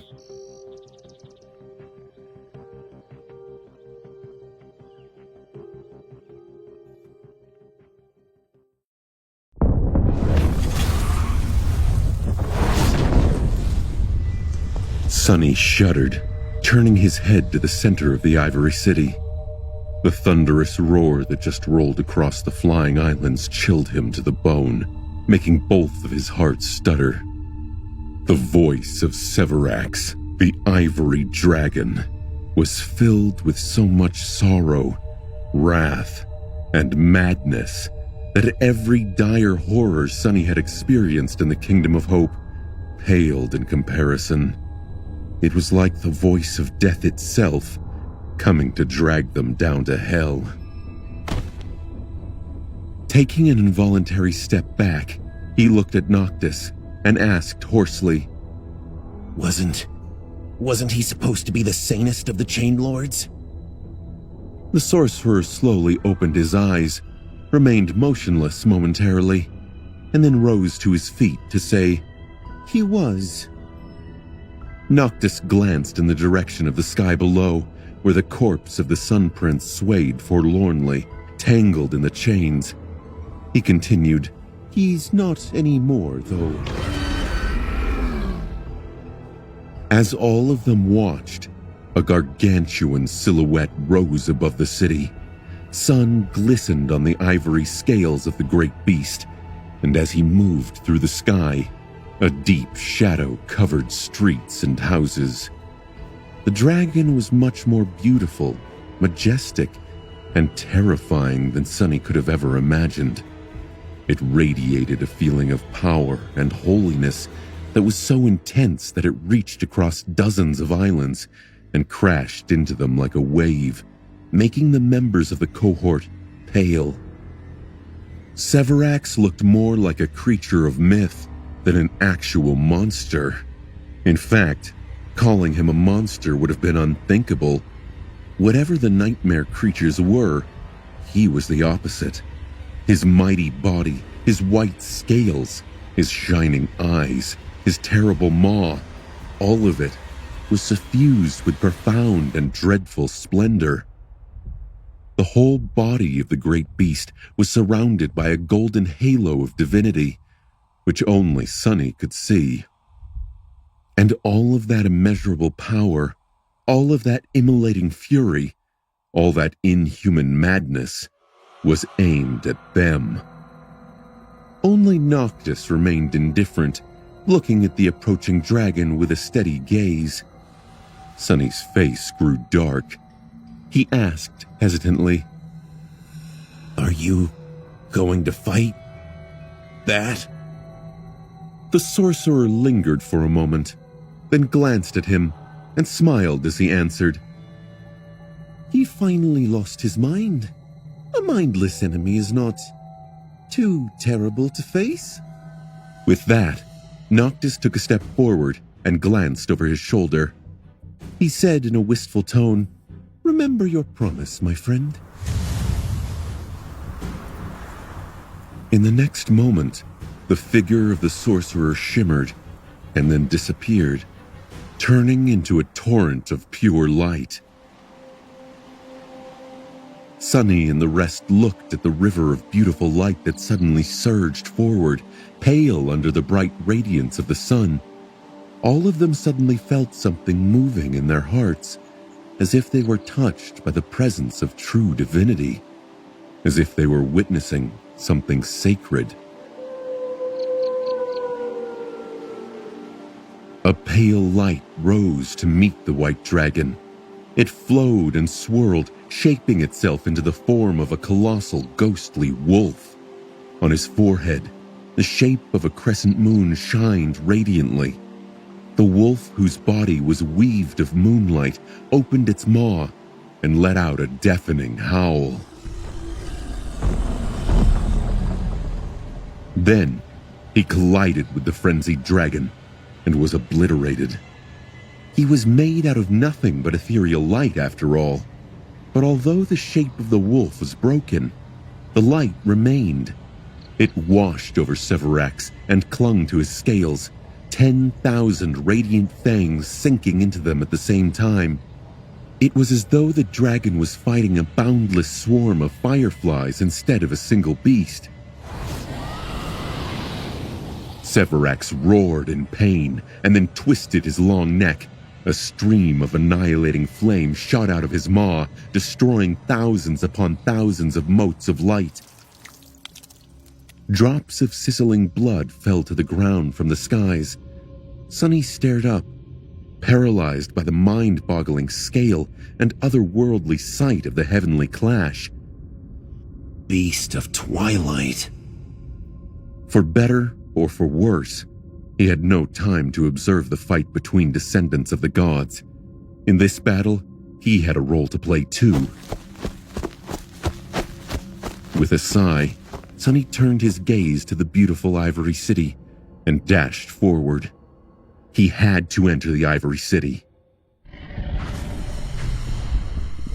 In the future, The shipwreck island had been connected to the twisted rock, and then to nothing, directly bordering the rift after the small island crumbled into the sky below.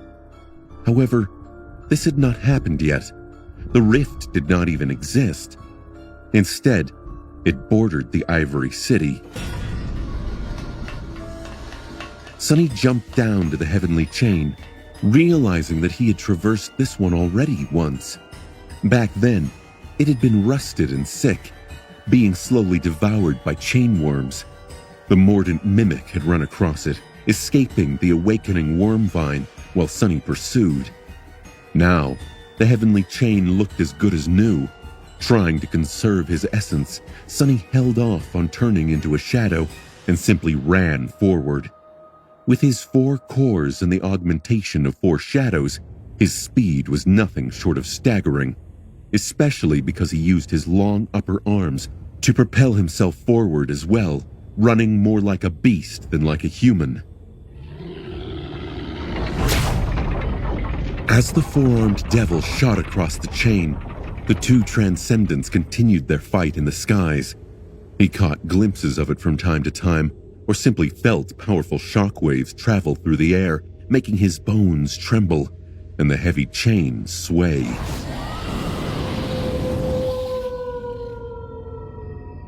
The dragon was still enveloped by the swarm of light, spewing streams of fire to burn it away. The light, however, constantly moved, breaking apart and coalescing together, changing shape and causing more and more pain to the great beast. Sometimes, the colossal form of the ghostly wolf appeared for a short moment to deliver a vicious attack, then dissolved again to avoid retaliation. It seemed as though Noctis was just one mistake away from being gravely wounded and broken by the dragon's flames, and yet he was not making any mistakes. Fighting with a devious cunning and fierce will, the sorcerer always seemed one step ahead of Severax. But with every flash of annihilating fire, a small part of him was destroyed.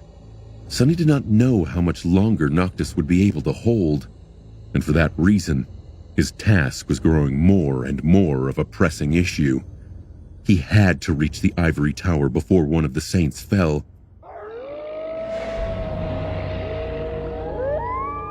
As the battle between the ivory dragon and the beast of twilight grew more and more devastating, Sunny raced across the heavenly chain and approached the walls of the Ivory City. Up above, Severus and Noctis continued to rip each other apart, their fury terrible enough to shatter the sky. Effie was in no condition to fight, and Cassia had exhausted all of her soul essence. She had been battered during her escape from the falling ship as well, so the 2 of them stayed behind, taking care of each other. There were only 2 members of their small cohort still capable of diving into the battle, Sunny and Kai. Each had their own task and had gone their own way to complete it. From now on, and maybe until the very end of the nightmare, Sunny would be on his own. Summoning the Dark Wing, he pushed his way to the top of the city wall and remained there for a moment, hiding in the shadow of a graceful guard tower. The Ivory City lay beneath him, bathed in sunlight. It was as beautiful as he had remembered, even more so up close.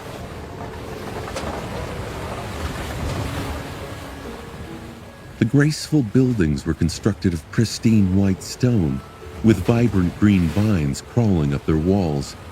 Here and there, sparkling water murmured as it flowed through carved channels. Incredible aerial bridges and arcing aqueducts connected dozens of flying islands together. Now that the sun had risen, thousands of people poured into the streets. All of them looked healthy and beautiful, their tan, dewy skin covered by white garments. Sunny could imagine Elias growing up happily in this beautiful place, in this paradise built on blood. Right now, every person in the Ivory City was looking up at the sky, fear and awe mixing on their faces, with eyes burning with zeal. All of them were whispering prayers. May the sun shine upon you, Lord Severax. Bless us, Ivory Dragon. Protect us. Protect us. Protect us.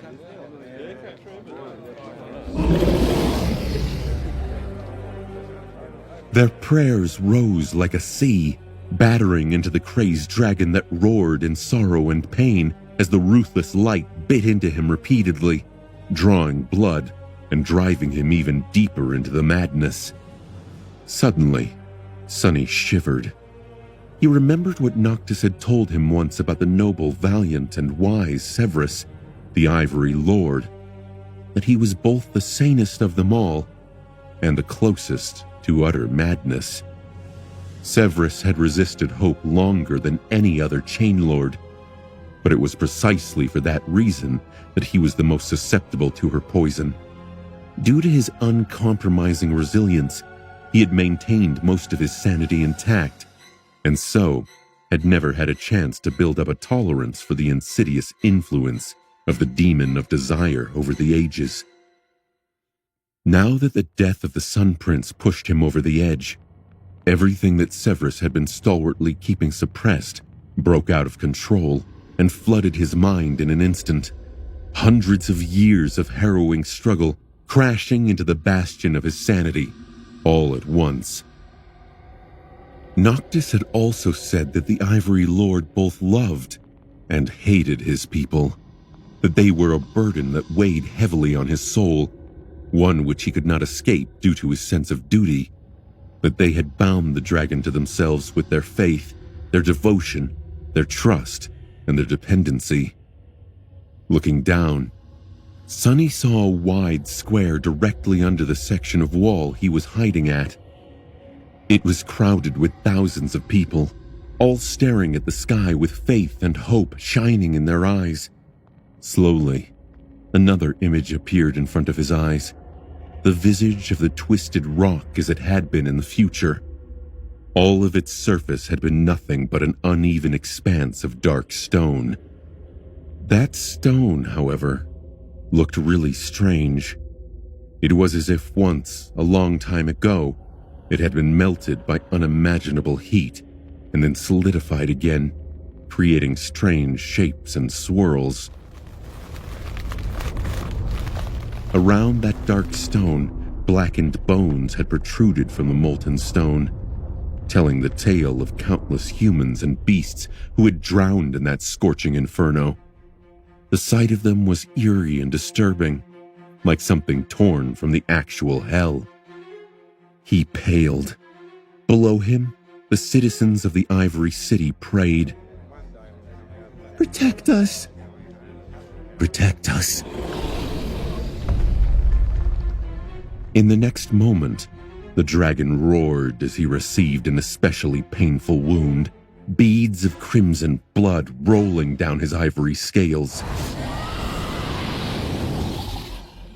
Losing the last crumbs of sense, he twisted in the air to better see his enemy and breathed out a torrent of immolating flame. However, his enemy was too cunning. Noctis had positioned himself between the dragon and the crowded streets, hoping to use the city below as a shield, or maybe hoping to taunt Severus into destroying it. His cruel trap had worked. The stream of pale light danced out of the way of the river of fire, which fell down and engulfed the square a moment later. Sonny staggered back.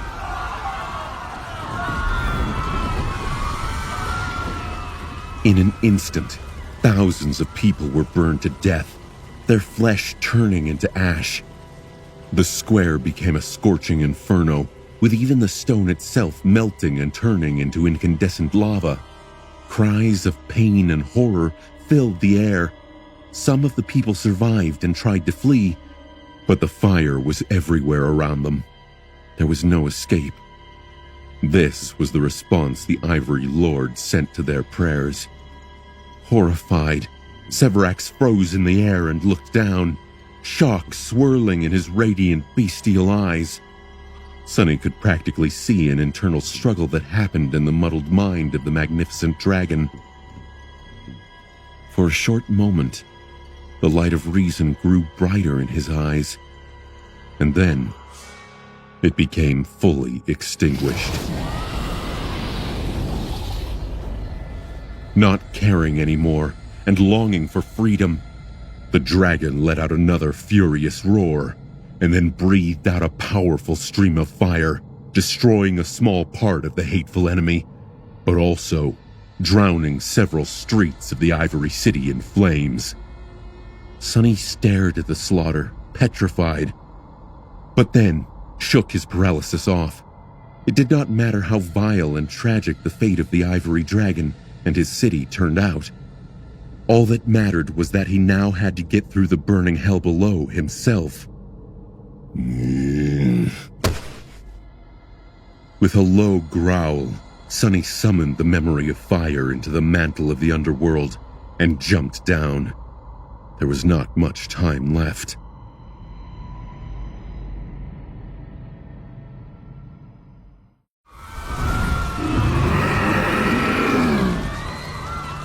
As two immortals fought in the sky above the Ivory City, more and more of it became engulfed in fire. Driven mad by grief, pain, and the terrible weight of his endless life, the noble dragon had lost the last of his sanity. In his frenzy to destroy the elusive, hateful enemy, he brought down a deluge of immolating flame upon the beautiful city. The loss of life was tremendous. The suffering of dying people was indescribable. The heat was unbearable. Thousands died in the fire, and thousands more were being burned to ash with every minute. Panic and horror drowned the whole city, turning its citizens into a mindless mob. They tried to run, trampling countless people to death, only to be swallowed by the flame in the next second.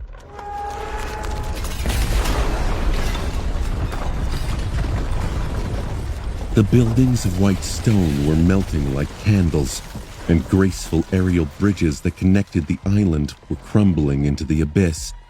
Suffering, death, and destruction reigned supreme.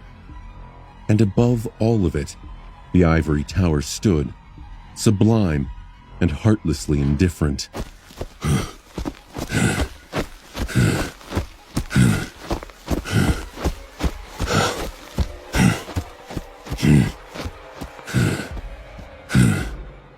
Sonny traversed the dying city, witnessing the apocalyptic sight of its terrible demise. As he moved through the burning alleyways and streets, it seemed as though the whole world was coming to an end.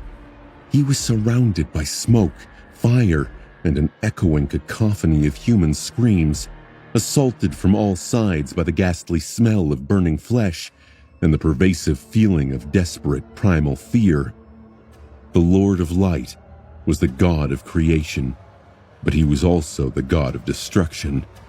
Today, this aspect of his descended upon the doomed city in all its harrowing glory.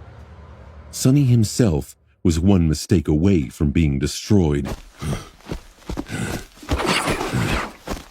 He was running through the burning nightmare, sticking to shadows where he could, and using smoke to hide his presence from the panicking mob.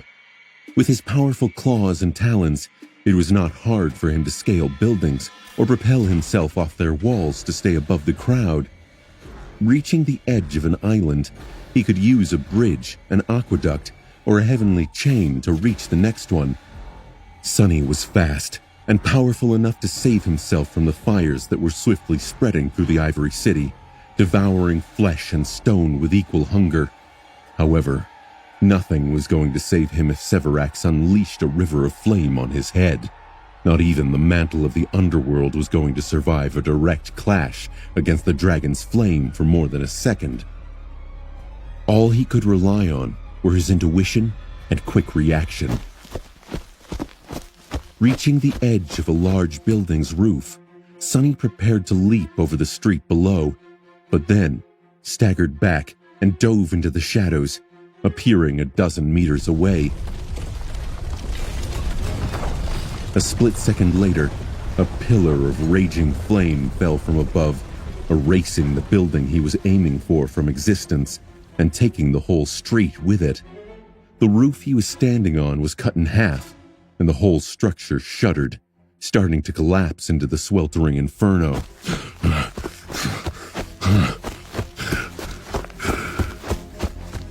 The path forward was cut off by the annihilating fire, forcing him to change his course. Cursing, Sonny dashed to the side, jumped down, and glanced at the sky.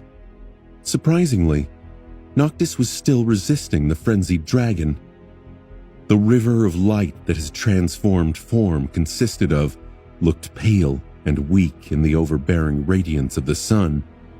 The aura of terrifying might that emanated from Severax made it seem even more inadequate.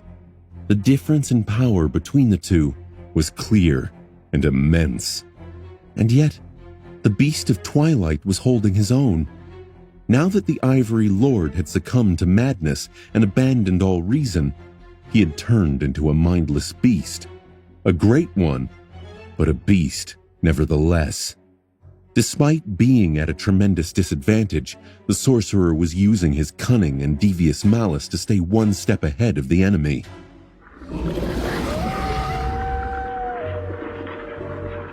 Constantly moving and shifting its form, the pale light swirled around the dragon and seeped between his scales to relentlessly bite into his flesh. Even though each wound was small and inconsequential, they brought the beast a lot of pain.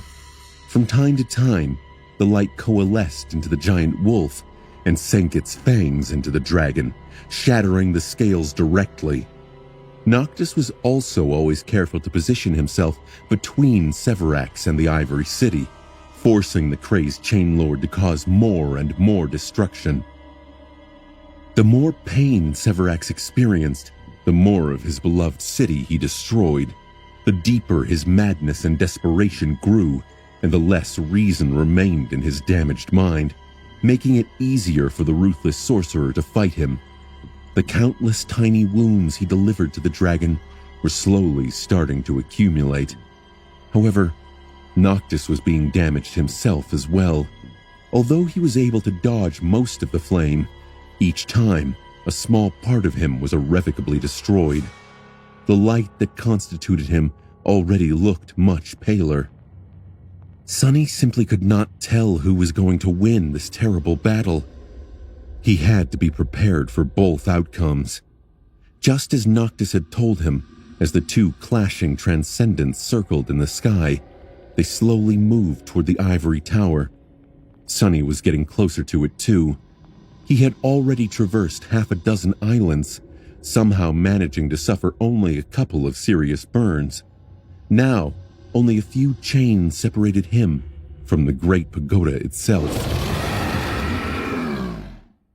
As he climbed onto the last island before the one he was aiming for, a terrible roar suddenly thundered from above, making the whole world shudder. Falling to his knees, Sonny pressed his hands against his ears and looked up, stunned. What he saw made him freeze in shock. The great dragon Severax was falling.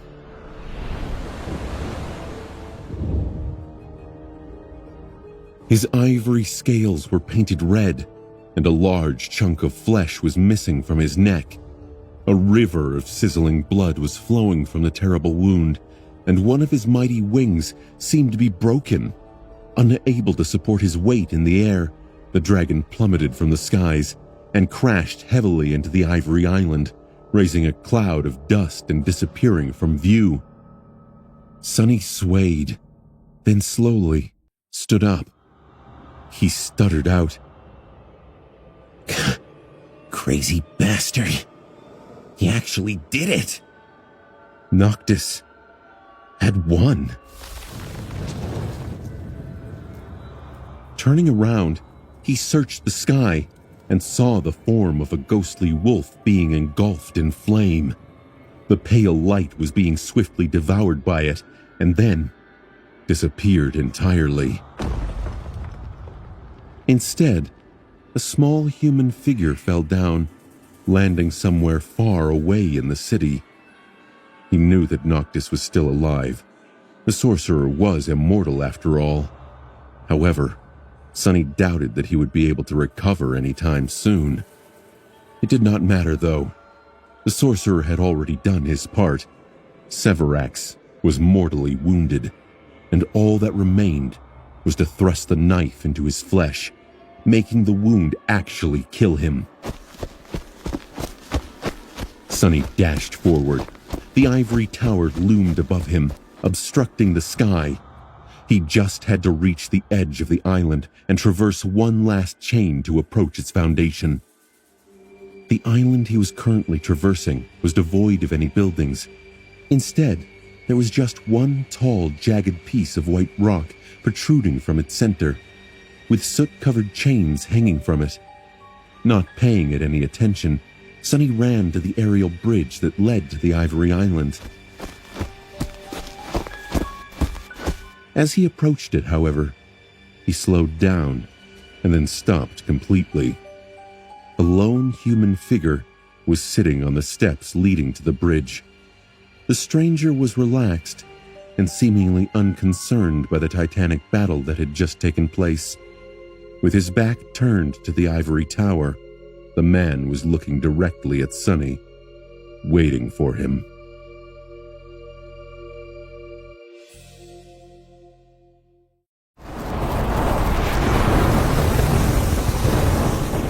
The Ivory Island was separated from the rest of the city by a wide chasm. Once, it had been connected to 7 islands by 7 unbreakable chains. Now, only 2 remained. There were several arching bridges leading to it as well, but most of them had long collapsed. Only one still stood, arching and monumental, built of pristine white stone. An old man with a wrinkled face and gray hair was sitting on the steps leading to the bridge, dressed in a white tunic. It was different from the clothes most of the citizens wore, resembling that of a priest. The man had a frail body and pale blue eyes. The old man's face was strangely calm. He observed the burning city with solemn indifference, as if the weight of years made him numb to the cruelties of the mortal realm. Even though his world was ending, the elder remained poised and dignified. Noticing the approaching devil, the old man tiredly leaned on his cane. "Stop, creature. This is a sacred land. You are not allowed to go further." Sonny stopped a few meters away from the stranger and studied him for a few moments. Then, he sighed and said, his voice even, Why the charade? Drop it, Mordred. The old man looked at him with confusion, then suddenly grinned. His whole presence suddenly shifted, becoming much more energetic and unrestrained. He laughed dryly and then shook his head. Ah, what a pity.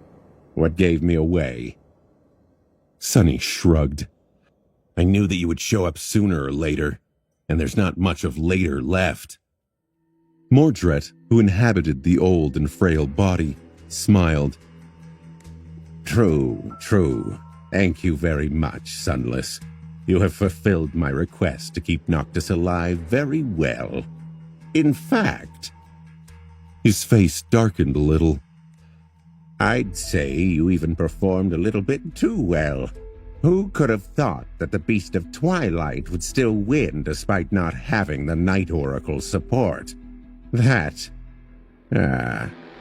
makes me feel as though all my ordeals in the north were a bit silly. The old man sighed, but then smiled again. Well, it doesn't matter. It can still be salvaged. However, I was very serious. Sorry to say this, but you can't go any farther, Sunless. Sonny tilted his head a little, staring at Mordred with a dark expression. Oh yeah? And how are you going to kill that damn dragon without my knife? I am sure you know that I visited the Temple of the Chalice. The old man gave him a polite nod. Oh, I do. That was rather spectacular. But, Sunless, you see, that is exactly why I can't allow you to cross that bridge. Sunny frowned. What do you mean? Why? Mordred looked at him with surprise. Well, because I need Severus alive, of course. Killing him would ruin months of torturous effort I put into preparing everything.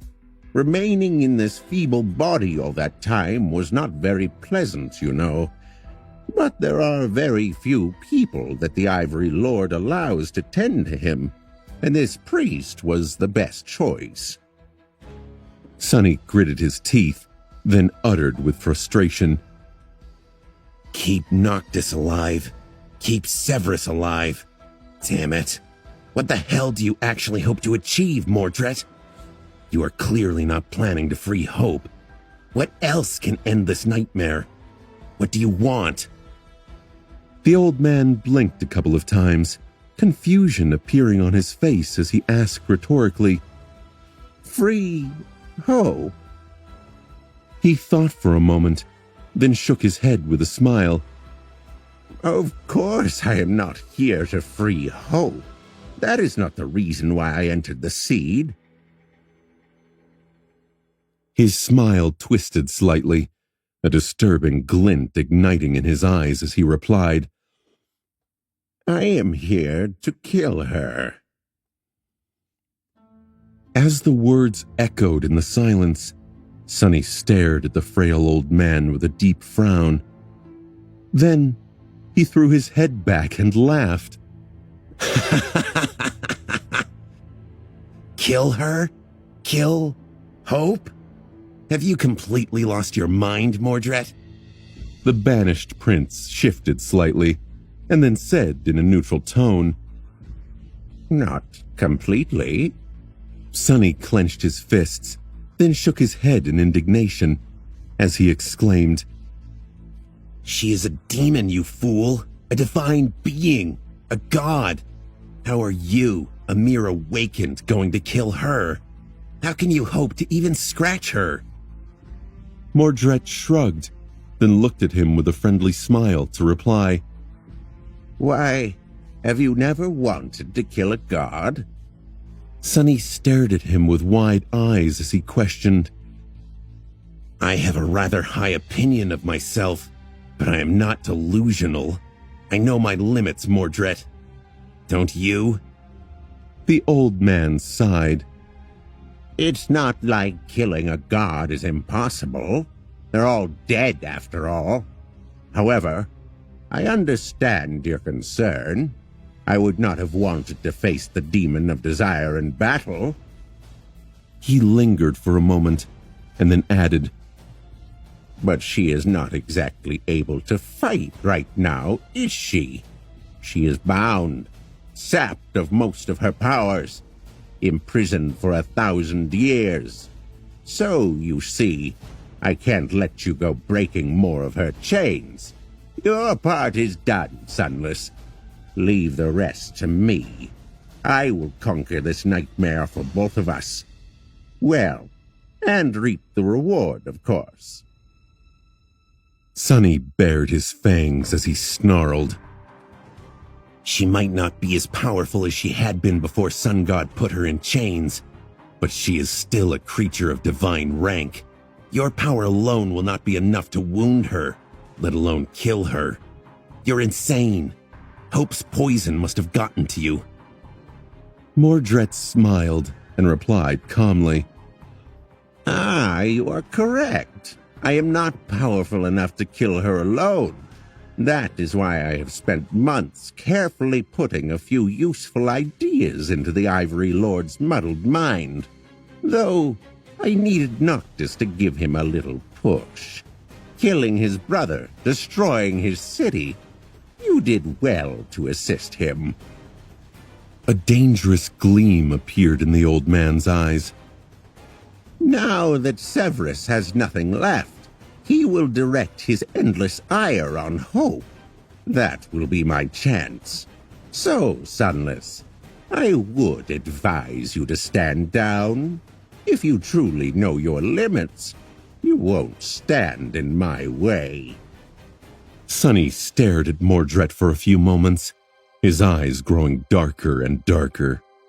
A tense silence settled between the two of them. Then, a swirl of sparks appeared around the devil's hand.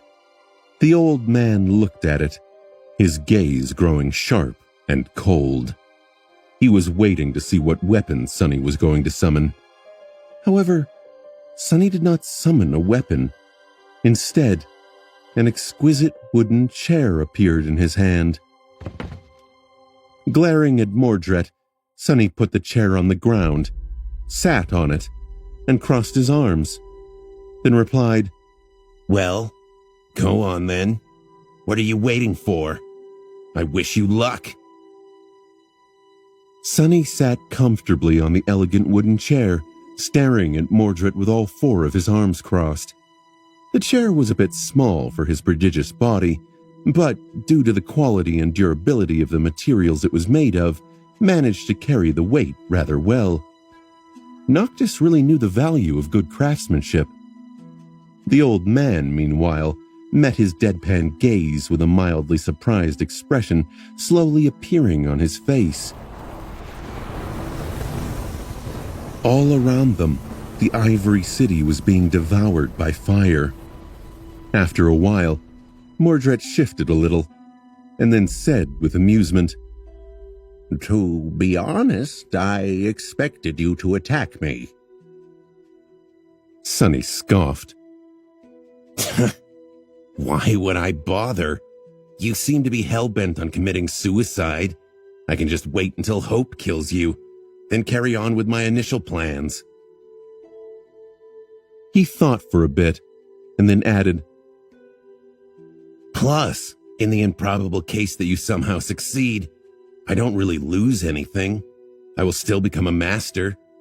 Sure, the great and mighty Clan Valor might suffer as a result, but why do I care? I have no relationship with them. The old man glanced at him with a pleasant smile as he pointed to Sonny. That bow of yours suggests otherwise. Sonny chuckled as he replied, My war bow? Do you like it? Well, I like it very much. What a beauty. Your family really knows how to craft a memory. However, you are mistaken if you think that I received it for rendering some service to Valor or being close to your father. In fact, they don't even know that I have it. I would prefer if it stayed that way too. Mordred tilted his head a little, only to say, Have no worry, Suddenless. Your secret is safe with me. All your secrets, actually. I have to admit, though, with how paranoid you are, I thought that you would try to silence me at all costs. Aren't you afraid that I will reveal them after escaping from the nightmare? Sonny smiled lazily, then shrugged. Not really. He sighed, and then said in a serious tone, Well, it pains me that you know so much about me. You and I are similar in many ways. We both believe that knowledge is the origin of power, don't we? So, sharing my secrets would be no different from you giving your power away. Why share the leverage you have on me with anyone when you can have it all yourself? Sonny's expression grew a little dour. Of course, I would gladly kill you to destroy that leverage. However, the benefit of destroying you is not worth the risk of fighting you. You are one scary bastard, Mordred. You know that? Plus, I don't even know how to kill you, so what's the point? He was not lying. Although Sonny had grown more powerful than he had expected inside the nightmare, Mordred was much older and had vastly more experience. He also had a far greater background. If Sonny's suspicions were correct, not only had the Prince of Nothing inherited the lineage of War God, but he had also been raised by both great Clan Valor and Asterion. He was a monster created by not one, but two sovereigns. A monster capable enough to, maybe, outshine both of them. How could an outskirt rat like Sonny compete with that upbringing? He couldn't. Yet. At least, not in a direct fight. A competition of wit, on the other hand, would be interesting. Who could say which one of them was more devious? As Sonny stared at him with a smile, Mordred remained silent for a few moments, and then slowly stood up to snark. What remarkable restraint. Are you sure you don't want to attack me, Sunless? Sonny shook his head. I really don't want to. The old man looked at him, then said with uncertainty, Well, I'll be going then. He lingered for a few moments before turning around and taking a step away. Sonny cleared his throat as he said, There is one problem, though. Mordred froze, then faced him again, an amused smile appearing on his lips. His eyes glistened dangerously. Oh? Sonny sighed and said, As much as I don't want to fight you, and as much as I wish you luck in ending this nightmare, I am a very, very petty person. I also have a great memory. I tend to remember my grudges. He raised a hand and started counting on his fingers. You used me, lured me into a trap, put me in hot water with Clan Valor, caused me and my friend weeks of terrible suffering, almost cost us our lives, and then even tried to kill me yourself. You really, really owe me a lot, Mordred. Don't you think? The old man grinned. I see how you could have been a little upset with my actions. Well, how do you suppose we should settle my debt, Sunless? Sonny made himself more comfortable and smiled. Then, he said in a cheerful tone, I accept transcendent memories. 6 or 7 should do. Mordred stared at him for a bit, then laughed. I see. Sadly, that would not be very convenient for me. Anything else you might consider? Sonny looked at him with regret. Well, in that case, there is one other thing. I guess I can just prevent you from killing Hope, ruining the plans you've been making for the better part of a decade, torturing you ruthlessly for a few weeks, and then slowly destroying your body. That should make us even, I think. Mordred looked at him with a somber expression. I thought you couldn't lie. Didn't you say that you wouldn't attack me? Sonny shook his head and replied, I said that I didn't want to attack you. Never said that I won't. The old man sighed. Yes, I noticed. Pity. I hoped to avoid this. With that, the shadows around Sonny suddenly shifted and moved. A moment later, 5 identical 4-armed devils rose from them, each at least 3 meters tall.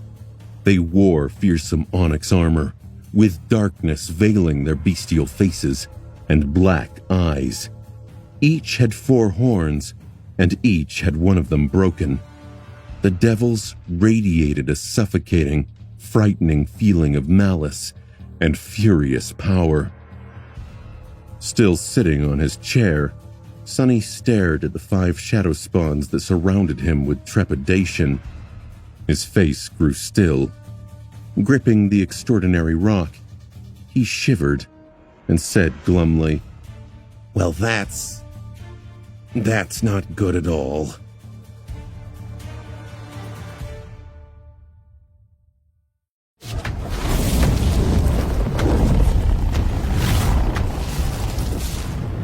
Five reflections surrounded Sonny, each bearing his own image.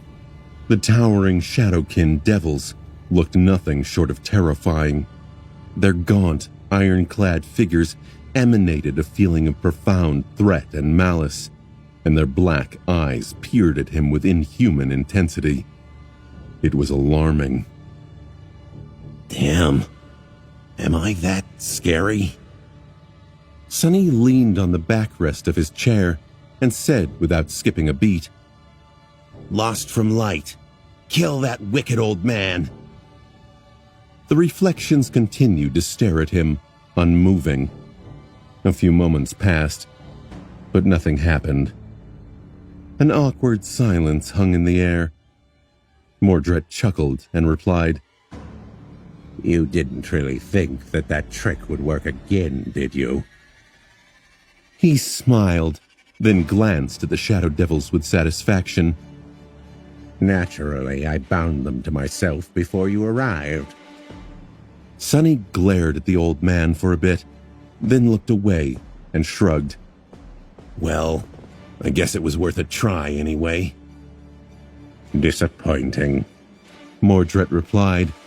He studied the reflections for a second, trying to exactly determine how powerful they were. Unlike how Mordred had appeared during their soul battle, now Sonny could only see one weak core in the frail body of the old man. It was dim and unremarkable, hinting that he was looking at the priest's own soul core, or at least its perfect imitation. It seemed that determining which body the Prince of Nothing possessed in that manner was impossible. His own soul was perfectly hidden. The reflections, on the other hand, were different and quite bizarre.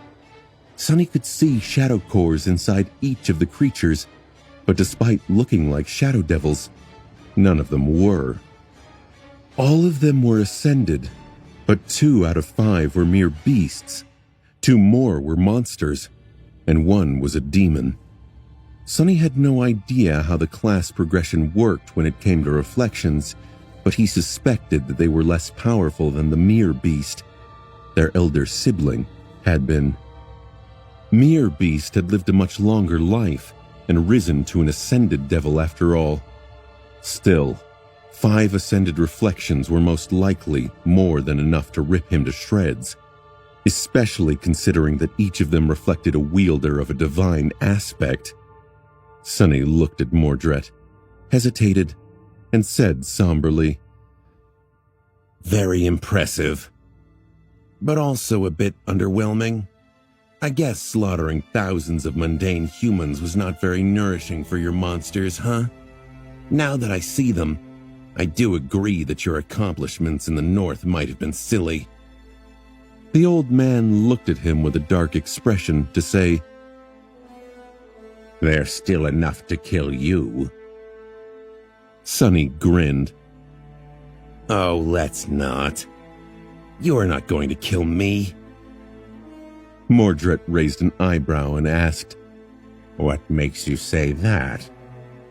Sitting comfortably on his chair, Sonny shrugged and replied, What's the point? I am more useful to you alive. Plus, if you get rid of me, you can say goodbye to all the wonderful memories I possess. I would have been a bit scared if you had weeks to torture me into surrendering them, but you don't. The old man smiled and said, This is a very reasonable answer. However, are you that sure that I am a reasonable man, Sunless? Sonny felt a cold shiver run down his spine and forced out a weak smile. No, not really. I'm not sure. In any case, you are also underestimating me. Mordred frowned. How so? Your allies seem to have abandoned you. Your shadows are wounded and can't be summoned again. What can you do against reflections? Glancing at the towering shadow devils with apprehension, Sonny lingered for a few moments and then said, Well, if you put it like that, it does seem like I can't do much. They are all very powerful indeed. I am already a bit of a menace, and these things possess all of my powers, wielding them with the might of Ascendids no less. However, he shifted his gaze to the old man, a wicked smile appearing on his lips. the same can't be said about you, can it?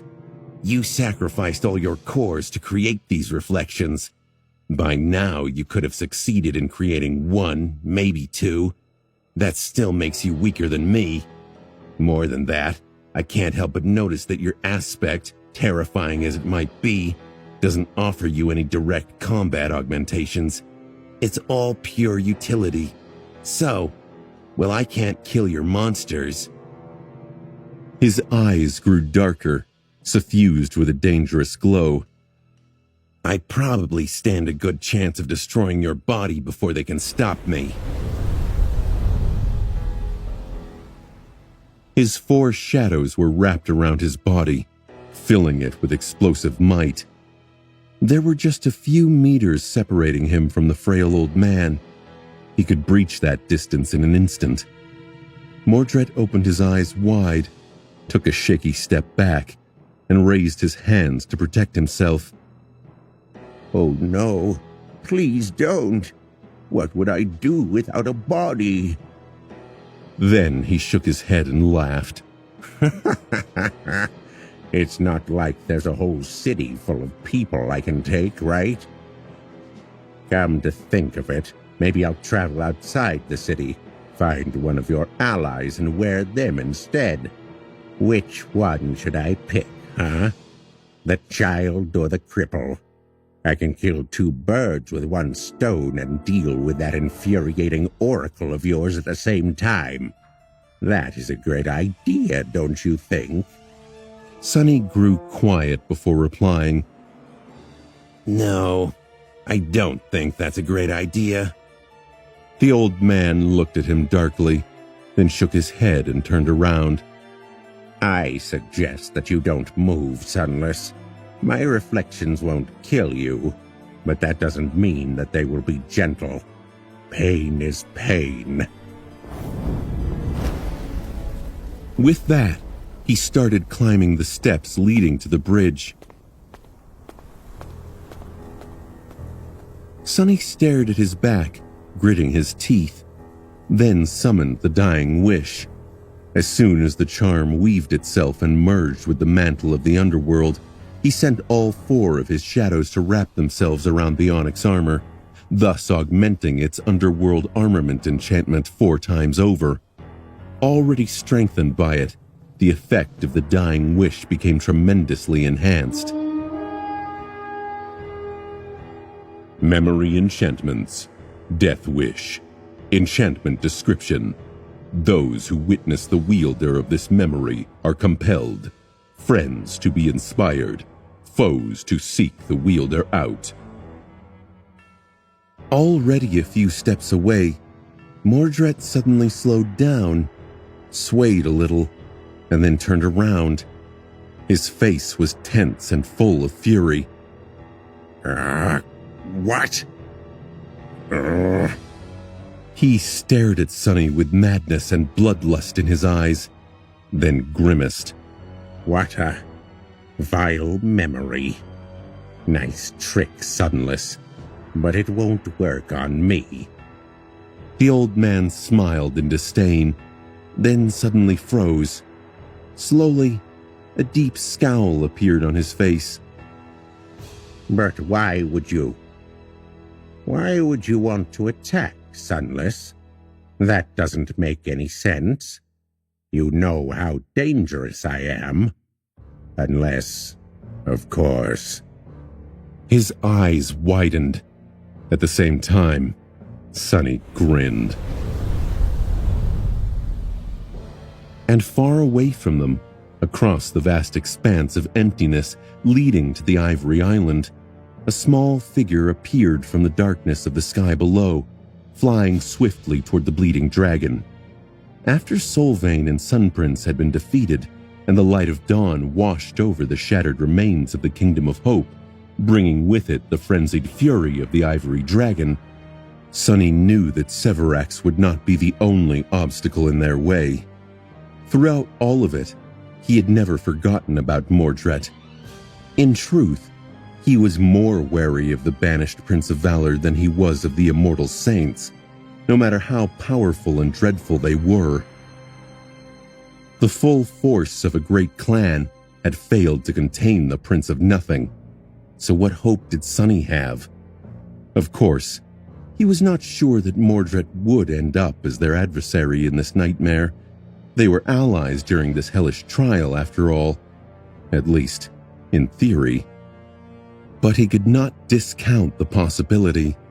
The advice Master Jet had given Sunny before he ventured into the seed stuck with him. Most of the hard-won wisdom she had shared in the past ended up being instrumental to his survival, so he made sure to remember her words. For that reason, Sunny and Kai agreed on a very simple plan. One of them took the obsidian knife, and the other took the glass knife. Depending on which of the immortals fell, one man was going to finish the job, while the other was going to prevent the Prince of Nothing from intervening, in case the need to do so arose.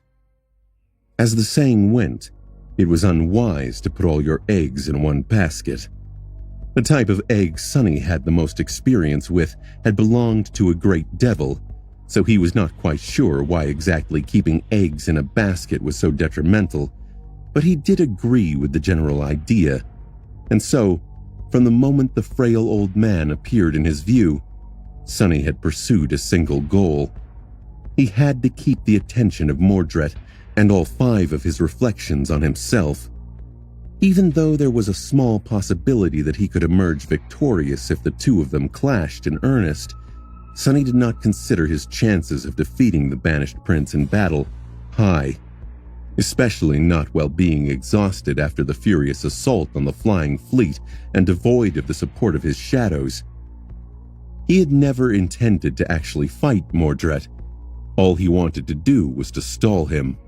For that reason, Sunny engaged Mordred in a lengthy conversation, created the false perception that he was still in possession of the glass knife by asking a few misleading questions, and provoked his opponent into revealing the 5 reflections. Perhaps the Prince of Nothing was poisoned by hope enough to lose a small part of his cunning, or perhaps he fell for the trap that awaited most habitual liars and failed to account for how warped his impression of people was. Perhaps he underestimated how proficient Sunny grew in utilizing his flaw for his own benefit. In any case, for once, Mordred ended up as the one being manipulated instead of the one pulling the strings. Sunny might not have been stronger than him, but he did manage to outwit the banished prince. Today, he turned out to be the more devious of the 2, even if just barely. He won the fight without lifting a finger, using only a wooden chair and his devilish tongue. Well, to be precise, he did not even use his tongue, he used a rock instead. As soon as all reflections revealed themselves, Kai started to move, and by the time he reached the Ivory Island, it was already too late to stop him. Almost. The Prince of Nothing could still have used his aspect to move through the reflections and invade the archer's soul. However, Kai was wearing the anvil amulet that Sunny had given him. This talisman had been forged by the Sovereign of Valor himself and made the wearer immune to Mordred's soul possession.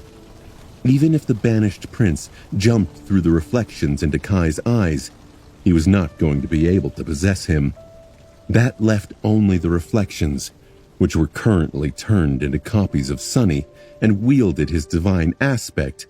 Each had access to the memories he wore and his aspect abilities, including Shadow Step. They could still reach the island in time to prevent Kai from delivering the killing blow to Severax. Sunny had to stop them at all costs and buy his friend a few precious seconds. But that was easier said than done.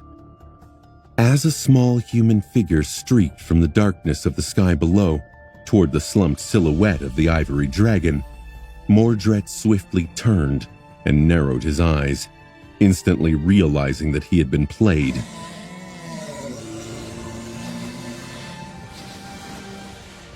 Before he could react, however, a tide of shadows suddenly exploded from the small lantern hanging on Sunny's waist, enveloping everything around them in impenetrable darkness. The light of the sun was swiftly destroying the shadows, but at the same time, it was being devoured by the lantern, creating a strange equilibrium. The shadows themselves were ancient, deep, and resilient. Sunny had collected them from the dark sides of the islands surrounding the sanctuary before departing for the war. With no light remaining around them, there were also no reflections.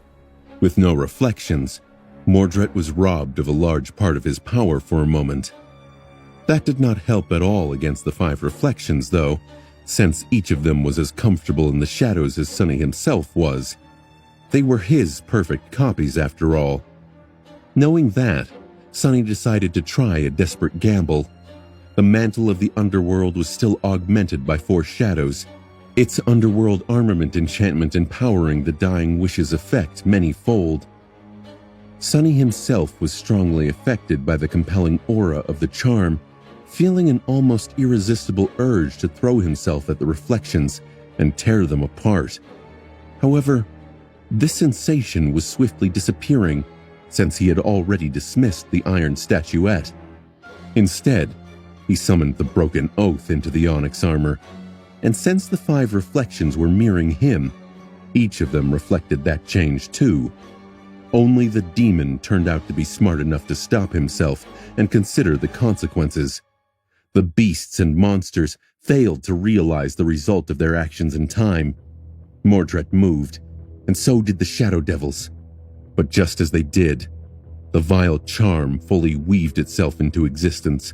Augmented by the enchantment of the mantle of the underworld, its soul-eroding aura was strengthened and flowed outward like invisible poison. The armor, however, was itself augmented 4 times over by Sunny's shadows, making the empowering effect tremendously more pronounced. And on top of that, 4 out of 5 reflections suddenly emanated the same ferocious aura.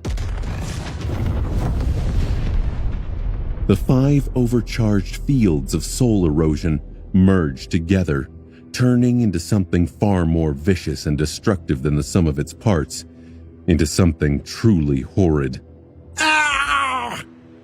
Even though the mantle of the underworld provided Sunny with a substantial degree of resistance against soul attacks, he couldn't help but let out a scream. The reflections opened their mouths in agony too, although no sound came out of them. Mordred, however, did not enjoy the same protection that Sunny and the reflections received from the onyx armor.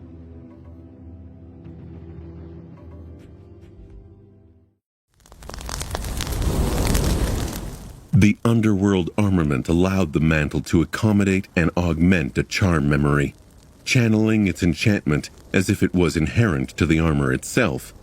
That alone made the mantle of the underworld incredibly flexible.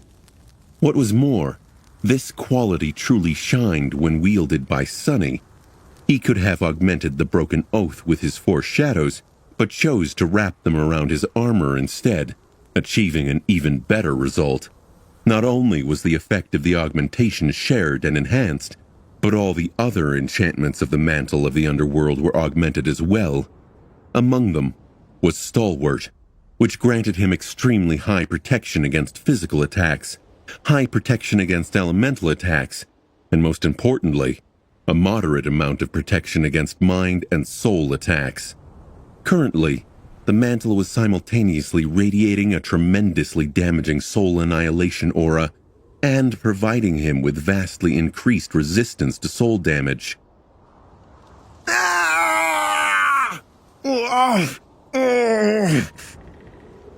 Even then, when 5 of these auras clashed and combined, he let out a scream and collapsed to the ground, consumed by harrowing agony. His already wounded soul was being frayed and eroded at a terrible rate, and all he could do was writhe on the ground, barely clinging to any resemblance of consciousness. The 5 reflections were not doing much better, even though their ascended souls, or whatever it was they had instead of souls, possessed a far better quality due to a superior rank. They had fewer cores. While that was not enough to make them succumb to soul annihilation faster than Sunny by itself, that also meant that they had fewer shadows, and therefore, their reflected versions of the mantle enjoyed less augmentation, providing them with less resistance to soul damage. What it all meant, Sunny had no idea. He could not guess who was going to be destroyed first, the reflections, or him. As far as he could tell, their chances were about equal. However, things were very different when it came to Mordred. Unlike Sunny and the reflections, he did not enjoy the protection of the mantle of the underworld. He was also only able to steal the aspect of the body he possessed, while his own strange and terrible ability to mirror someone's powers only worked inside the victim's soul. He could not simply copy the onyx armor onto himself, nor could he augment it.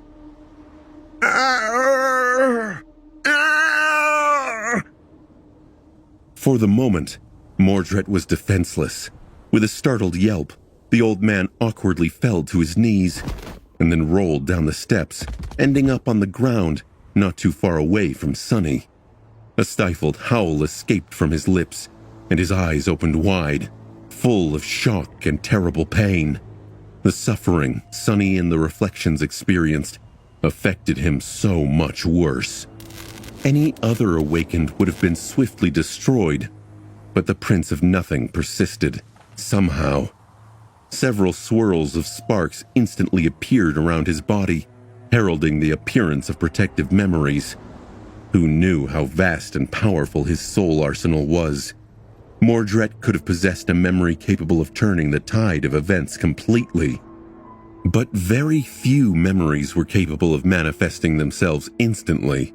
Most took several precious seconds to appear, and usually, the more powerful ones took the longest. By the time the sparks of light turned into tangible objects, he could have been either already dead or too severely damaged to be able to act. Writhing in agony, Sunny threw a burning look at the old man and gritted his teeth so hard that his fangs pierced his lip, sending drops of blood rolling down. Die, you bastard! Just hurry up and die! A desperate hope that Mordred would fail to survive the soul annihilation filled his heart.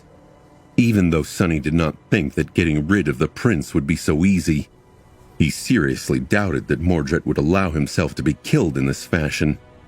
Not to mention that as far as he knew, the Prince of Nothing was as immortal as the cursed transcendence of the Kingdom of Hope. Both his physical and spirit bodies had been destroyed in the past, but that did not stop Mordred from continuing to exist somehow. The great clan Valor certainly did not lack means of dealing soul damage, but they had failed to get rid of his reflection. I don't care. Just die! Sunny would have been satisfied with just destroying Mordred's mortal shell anyway. His true task was to buy Kai enough time to kill the ivory dragon, and forcing the prince to search for another body would do just that. Sadly, Mordred had the same idea. If he had lost all reason because of the pain, things could have turned differently. But the Prince of Nothing was nothing if not cool-headed and calculating.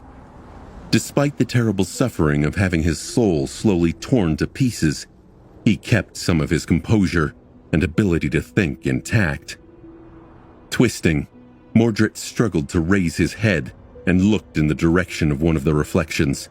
The shadow spawn was on his knees, his bestial face contorted by a grimace of agony. The Prince of Nothing paled, and then whispered something. A moment later, the figure of the kneeling devil rippled and shattered like a piece of glass. Something swift and intangible moved through the air and entered Mordred's body. Then, another reflection shattered, and then another, and then another. In an instant, 4 of the 5, both beasts and both monsters, were gone, leaving a lone demon behind. As they disappeared, the components of the soul-annihilating field disappeared as well. only Sunny's own augmented aura was left to spread the invisible poison. He let out a trembling sigh of relief,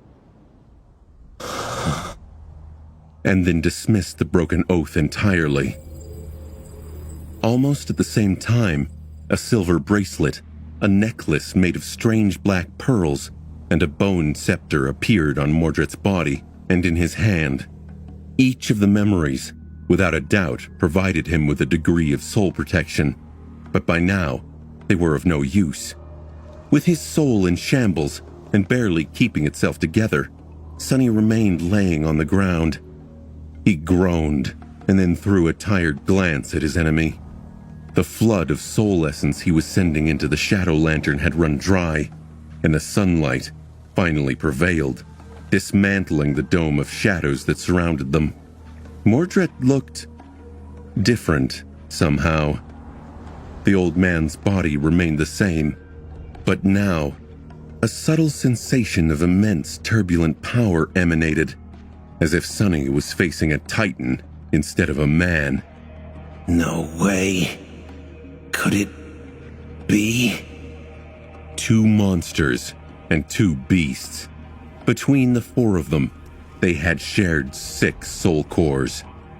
Had Mordred not dismissed the reflections, but actually absorbed them in order to strengthen his soul and survive the powerful attack? How did it even work? How could an awakened absorb ascended cores? Would they weaken, or would all that excess power rip his soul to shreds from inside? Sunny did not know. All he knew was that he was utterly beaten and spent, and there was an ascended demon and an awakened titan in the guise of an old man in front of him, wrath burning in their eyes. But that did not matter. At that moment, an inhuman, pained cry rolled across the expanse of the empty void and reached their ears. It was the voice of the ivory dragon Severax, his dying breath.